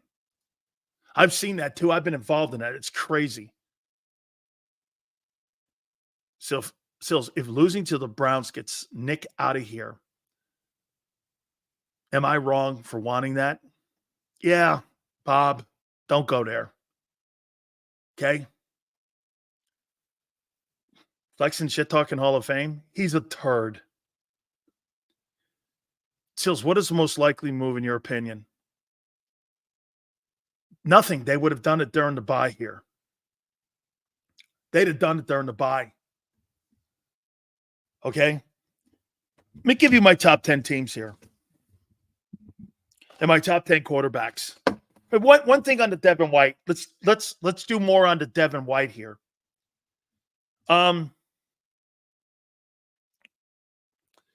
First for the Eagles. John McMullen was the first, and then we kind of were saying the whole time, if Lovey and not Lovey, but if Todd Bowles quit on you, there's something wrong there. I remember we kept telling you. I asked Bruce Arians, and I asked all the players. Remember Ian Beckles came on? I said, what happened to Devin White? He said he just lost it. He never was the same player after the second year of his career. The Buccaneers couldn't believe how he had just stopped playing. He got money. He thought he was better than what he was. All you guys were asking me to listen to his podcasts and stuff, and he went on certain shows. I thought he was full of shit. Remember I told you? He's full of shit. He's not that good. He's not that good. Okay, he's not that good. And for the Bucs to quit on him, dude, the Bucs were negotiating a $100 million contract last September. And by the end of the year, they cut him. That's all you needed to know. The Bucs aren't in business to let go of a 25-year-old linebacker. So when the Eagles signed him, you were like, could this be another Hassan Reddick deal? You know, teams just didn't know what they were doing. But not Todd Bowles.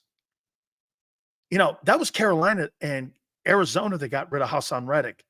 Bucs don't do that. They got a competent general manager down there, Jason Light, who I know very well, and the Todd Bowles, who I know very well. It's a good organization. Not just going to walk away from a guy. So you're thinking, okay, he comes here and he ends up resurrecting his career. Some players do that. But once he got here, he was a non-factor. And the business, and when they told him, remember I told you when they told him he wasn't starting, he blew a gasket. They didn't even take him to Brazil. His attitude stunk. They didn't like the player. They didn't. By the way, I heard he couldn't read a playbook to save his life. He was constantly out of position, and Vic didn't trust him. So that's why he never activated him. He didn't know his plays. So Fangio didn't play him, didn't activate him. In a position that they need help. That guy systematically destroyed his own career, Devin White. I mean, it just shows you. You're the fifth pick in the draft, and then a couple years later, you end up imploding your career. It happens, man. Hey, some guys are here for a long time, like a James Harrison. Some guys are here for a shooting star, and he was a shooting star. He had 3 really good years, and the rest of them, he's been bad. Okay? He's been bad. He's been absolutely bad. So, I mean,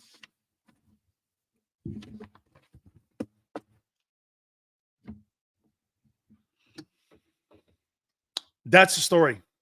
And now they released him. Okay? And they released him so it makes space for Sidney Brown. Jason's right. Dude, more drama. It's just drama that you don't need. Hey, Sills, if Dallas beats Detroit Sunday and the defense plays really well, is it wrong to think they should trade Michael Parsons for picks?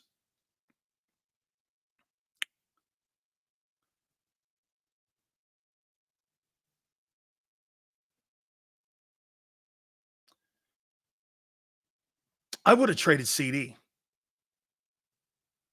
not Parsons. Parsons is not the guy. It's CD Lamb.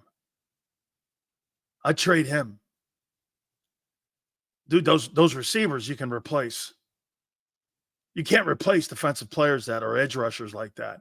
I think it's tougher to find an edge rusher than a receiver. They're coming in waves now out of college. You see them every year, impact players. Puka Nacua came in the third round. You know what I'm saying?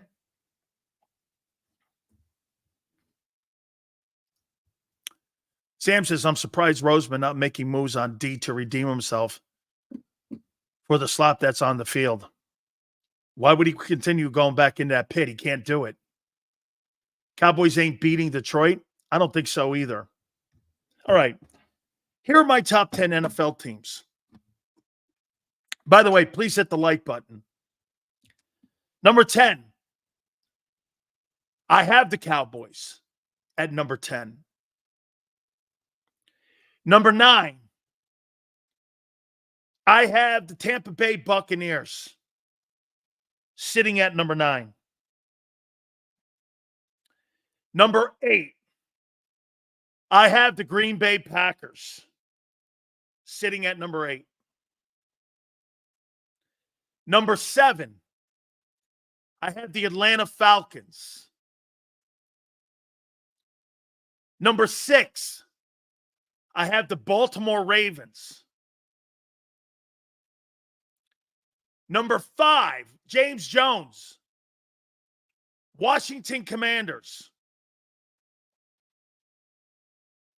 Number 4,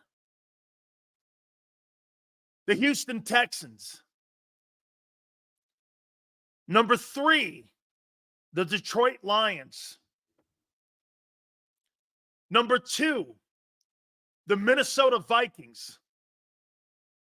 And number 1, the Kansas City Chiefs. Cowboys 10, Bucks 9, Packers 8, Falcons 7, Ravens 6, Commanders 5, Texans 4, Lions 3, Vikings 2, and Chiefs 1. Top 10 NFL quarterbacks, according to Big Sills. I don't have the Texans at 3, KJ. I have the Texans at 4. Where are the Bills? I don't have them in the top 10. They got to beat the Jets this weekend. Here are the top 10 quarterbacks in pro football. Number 10, Baker Mayfield, Tampa Bay Buccaneers. Number 9, Brock Purdy. What a quarterback. Number 8, the best quarterback I've seen since C.J. Stroud as a rookie, which is a year. Jaden Daniels. Number 8. Number 7, Lamar Jackson.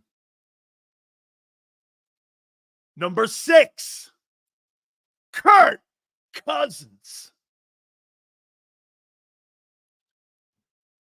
Number 5,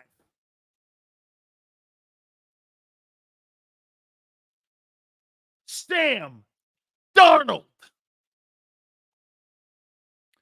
Number 4,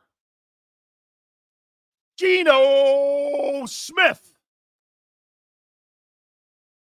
Number 3, Josh Allen.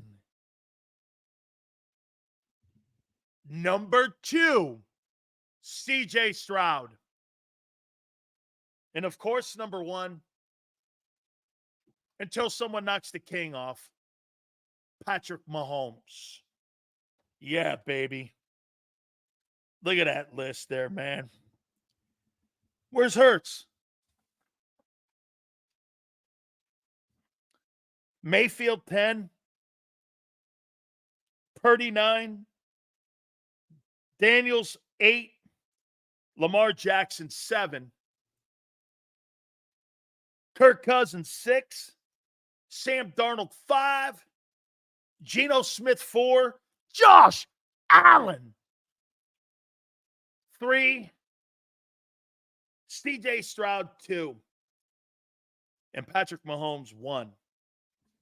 Now, here are your favorites to win the MVP according to Vegas and Atlantic City. Number 10, Dak Prescott. This ain't my list. This is Vegas and Atlantic City. Number 9, Kyler Murray, Arizona Cardinals. Number 8, Joe Burrow, Bengals. Number 7, Brock Purdy. Number 6, Sam Darnold. Number 5, Jaden Daniels. Number 4, Josh Allen. Not my list. Vegas and Atlantic City. How you doing? Number 3, CJ Stroud. Number 2, Lamar Jackson. And number 1 is Patrick Mahomes. Where's Jalen? 26 and 34. How you doing? God, that guy stinks. Holy shit. Trade Hurts to Saints for a first. Got to stock up the first rounders these next couple years. Jaden effing Daniels. James Jones. How you doing? Dude, Hurts ain't in the top 20 right now. And he's probably in the top 20, I would say. Okay? I mean, right? If I were to rank Jalen Hurts right now, where would you rank Jalen Hurts? Hey, Niner all day. Where would you rank Jalen Hurts right now in the NFL? All time? No. Right now on the top 32 list. Where would you put him? Where would you put Hurts? Kyle says 17. NS Wells says 15 to 20. 12th, not in the NFC. Bottom 10. 32, dominate. 13, 16 to 17. Damn, Kim. 30th. Oh, absolutely. This is a great take right here. Dude, if you would have kept these linebackers, if you would have kept these 2 linebackers, your defense would be top 10. If you had Kaiser White and TJ Edwards on your team right now, your defense would be top 10. Am I wrong? Your defense would be top 10 if you had those guys. If I were to put Hurts somewhere right now, I'd put Jalen Hurts at between 15 and 20. I put him at 15 to 20. Marcus Epps making plays too. How come everybody that you guys had on defense is going somewhere else? Even Derek Barnett went down to Houston last year and had impact. That's what happens when you have a glorified CPA picking defenders. Watch out there, senor. You get called a racist. That's what I got called by the Eagles because I called him a CPA, called me a racist. I was like, only Jewish guys are CPAs? I didn't know that. Hey, that was an epiphany for all of us at JAKIB. We were like, what? The Eagles made that up. Bob Lang and those guys made that up. Yeah, their owner and the GM are offended that Sileo called Howie Roseman a glorified CPA.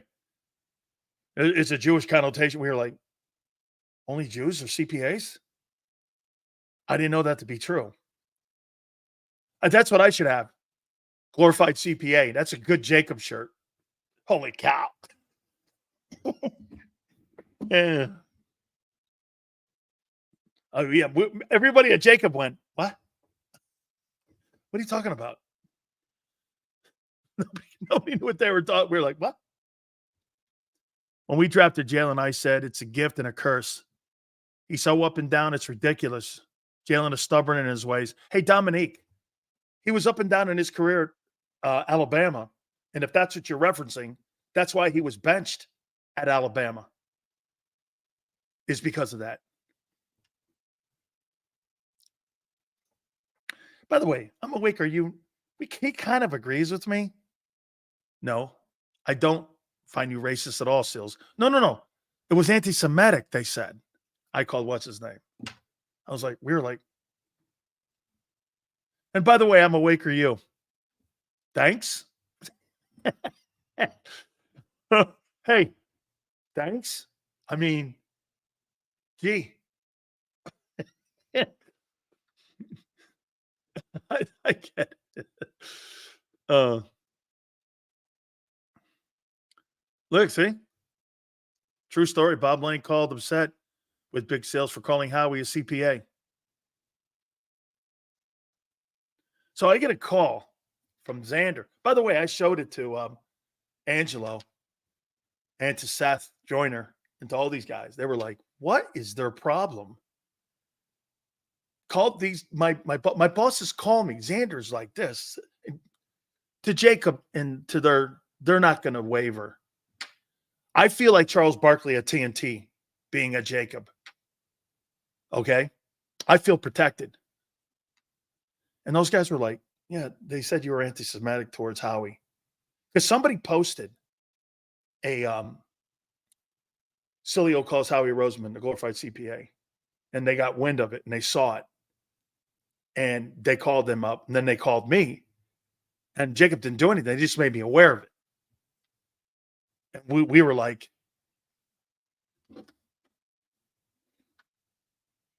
Jews have the market on being CPAs? I didn't know that. We were like, what are you talking about? Seals, the accused are always the racist. Hey, all you have to do is go on the internet. Crazy. I'm trying to do two things at once. I heard you. Hey, I'm awake. Are you? We're good, man. But to Hurts' defense, when he was benched at Bama, he came back and competed and was electric when Tua went down with the concussion.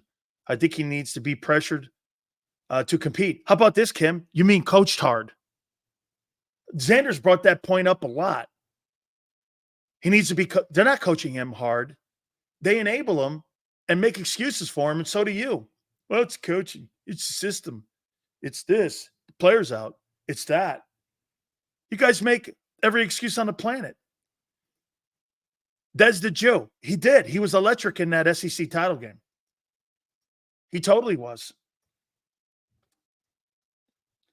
He absolutely was electric. I mean, I think he just needs to be coached harder.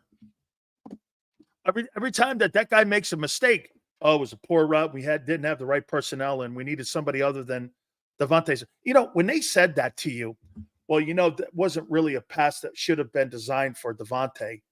It was more for like a Goddard, a big-bodied guy in the back of the end zone.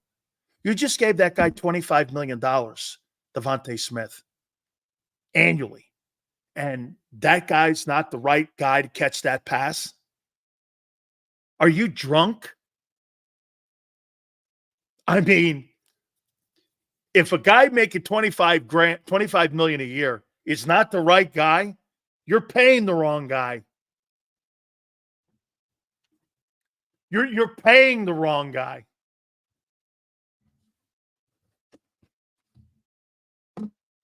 Okay?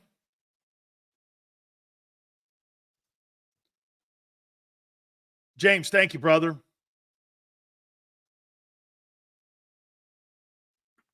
Absolutely.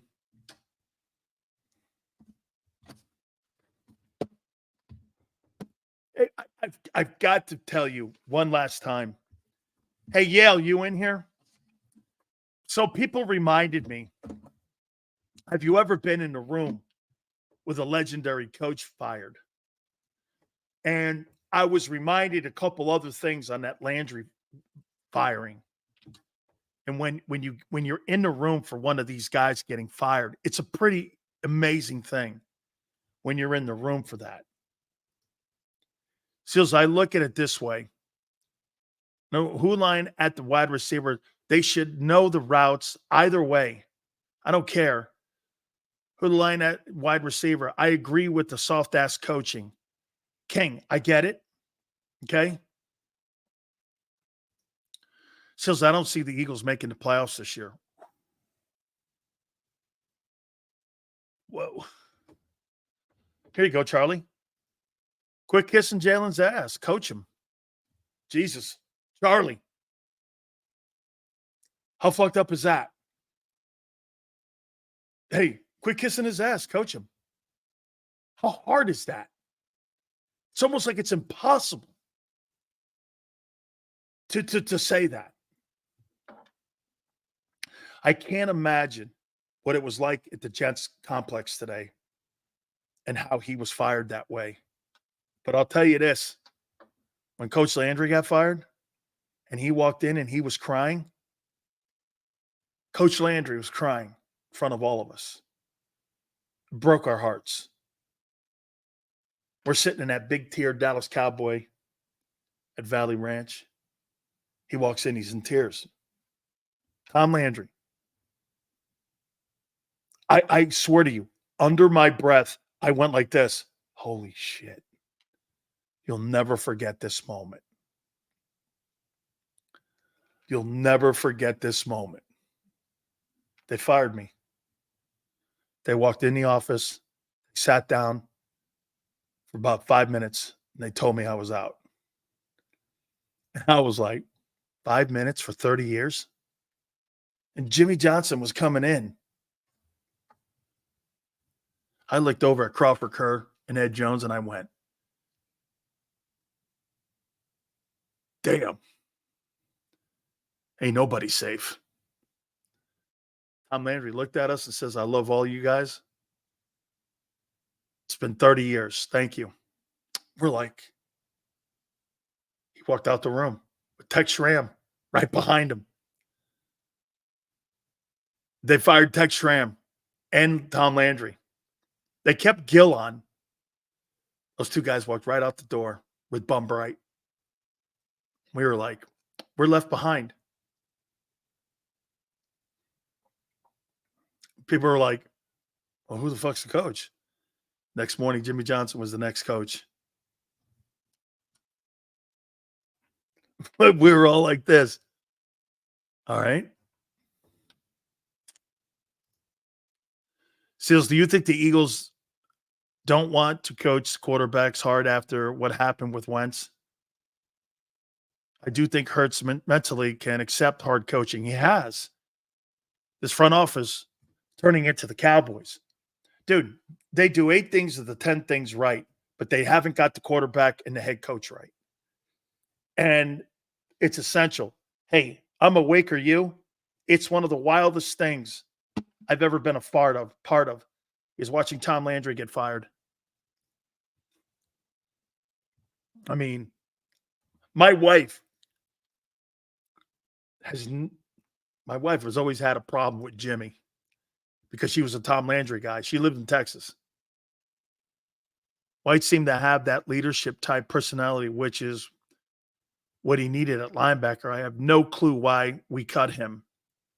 I would disagree with that. Dotson radar showing Hurricane Howie gaining strength into golf.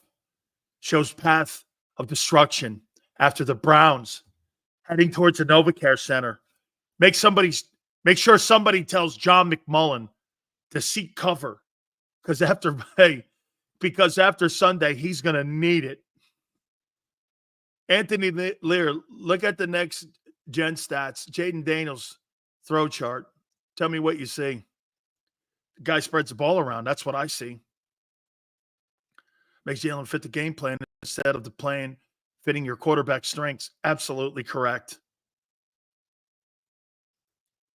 Seals, that was personal Landry firing by Jerry.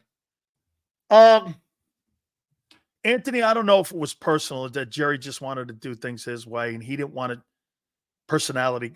Then he hired one of the biggest personality coaches of all time in Jimmy Johnson. And that's Anthony. They fired every person in the building except for 5 people. And those 5 people are still there. He fired everyone. Jocks and socks, business people, he fired everybody. And he went in there, and it was like when Elon Musk went into X or Twitter, and he fired 70, 80% of the people, that's what Jerry did. Fired the entire group. Seals, look at a throw chart. Spreads the ball around. Majority of the throws are on the right side of the field with him scrambling right. You're talking Jalen, right? Or you're talking Jaden Daniels? Because if that's the case, they'll figure that out on Jaden Daniels. Okay? I know the kid that we had here had 100 yards last game.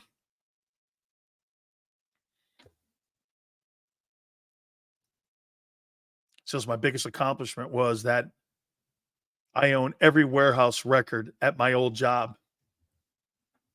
Cool. Don't care what it is. Great at something? Awesome. So Sirianni does take accountability well on the field. Why don't we ever see him get in Jalen's ass on TV? Because I don't think he ever gets in Jalen's ass. Mr. International, appreciate it, brother. Guys have been great. Can't thank you guys enough. Point spread's up to 9. By the way, Mets and Phillies. I think the National League playoff series are great. I think the Padres and the Dodgers and the Phillies and the Mets. Marcus Hayes was supposed to come on today, but he's in New York right now covering this game. So we'll get him on in the next couple days.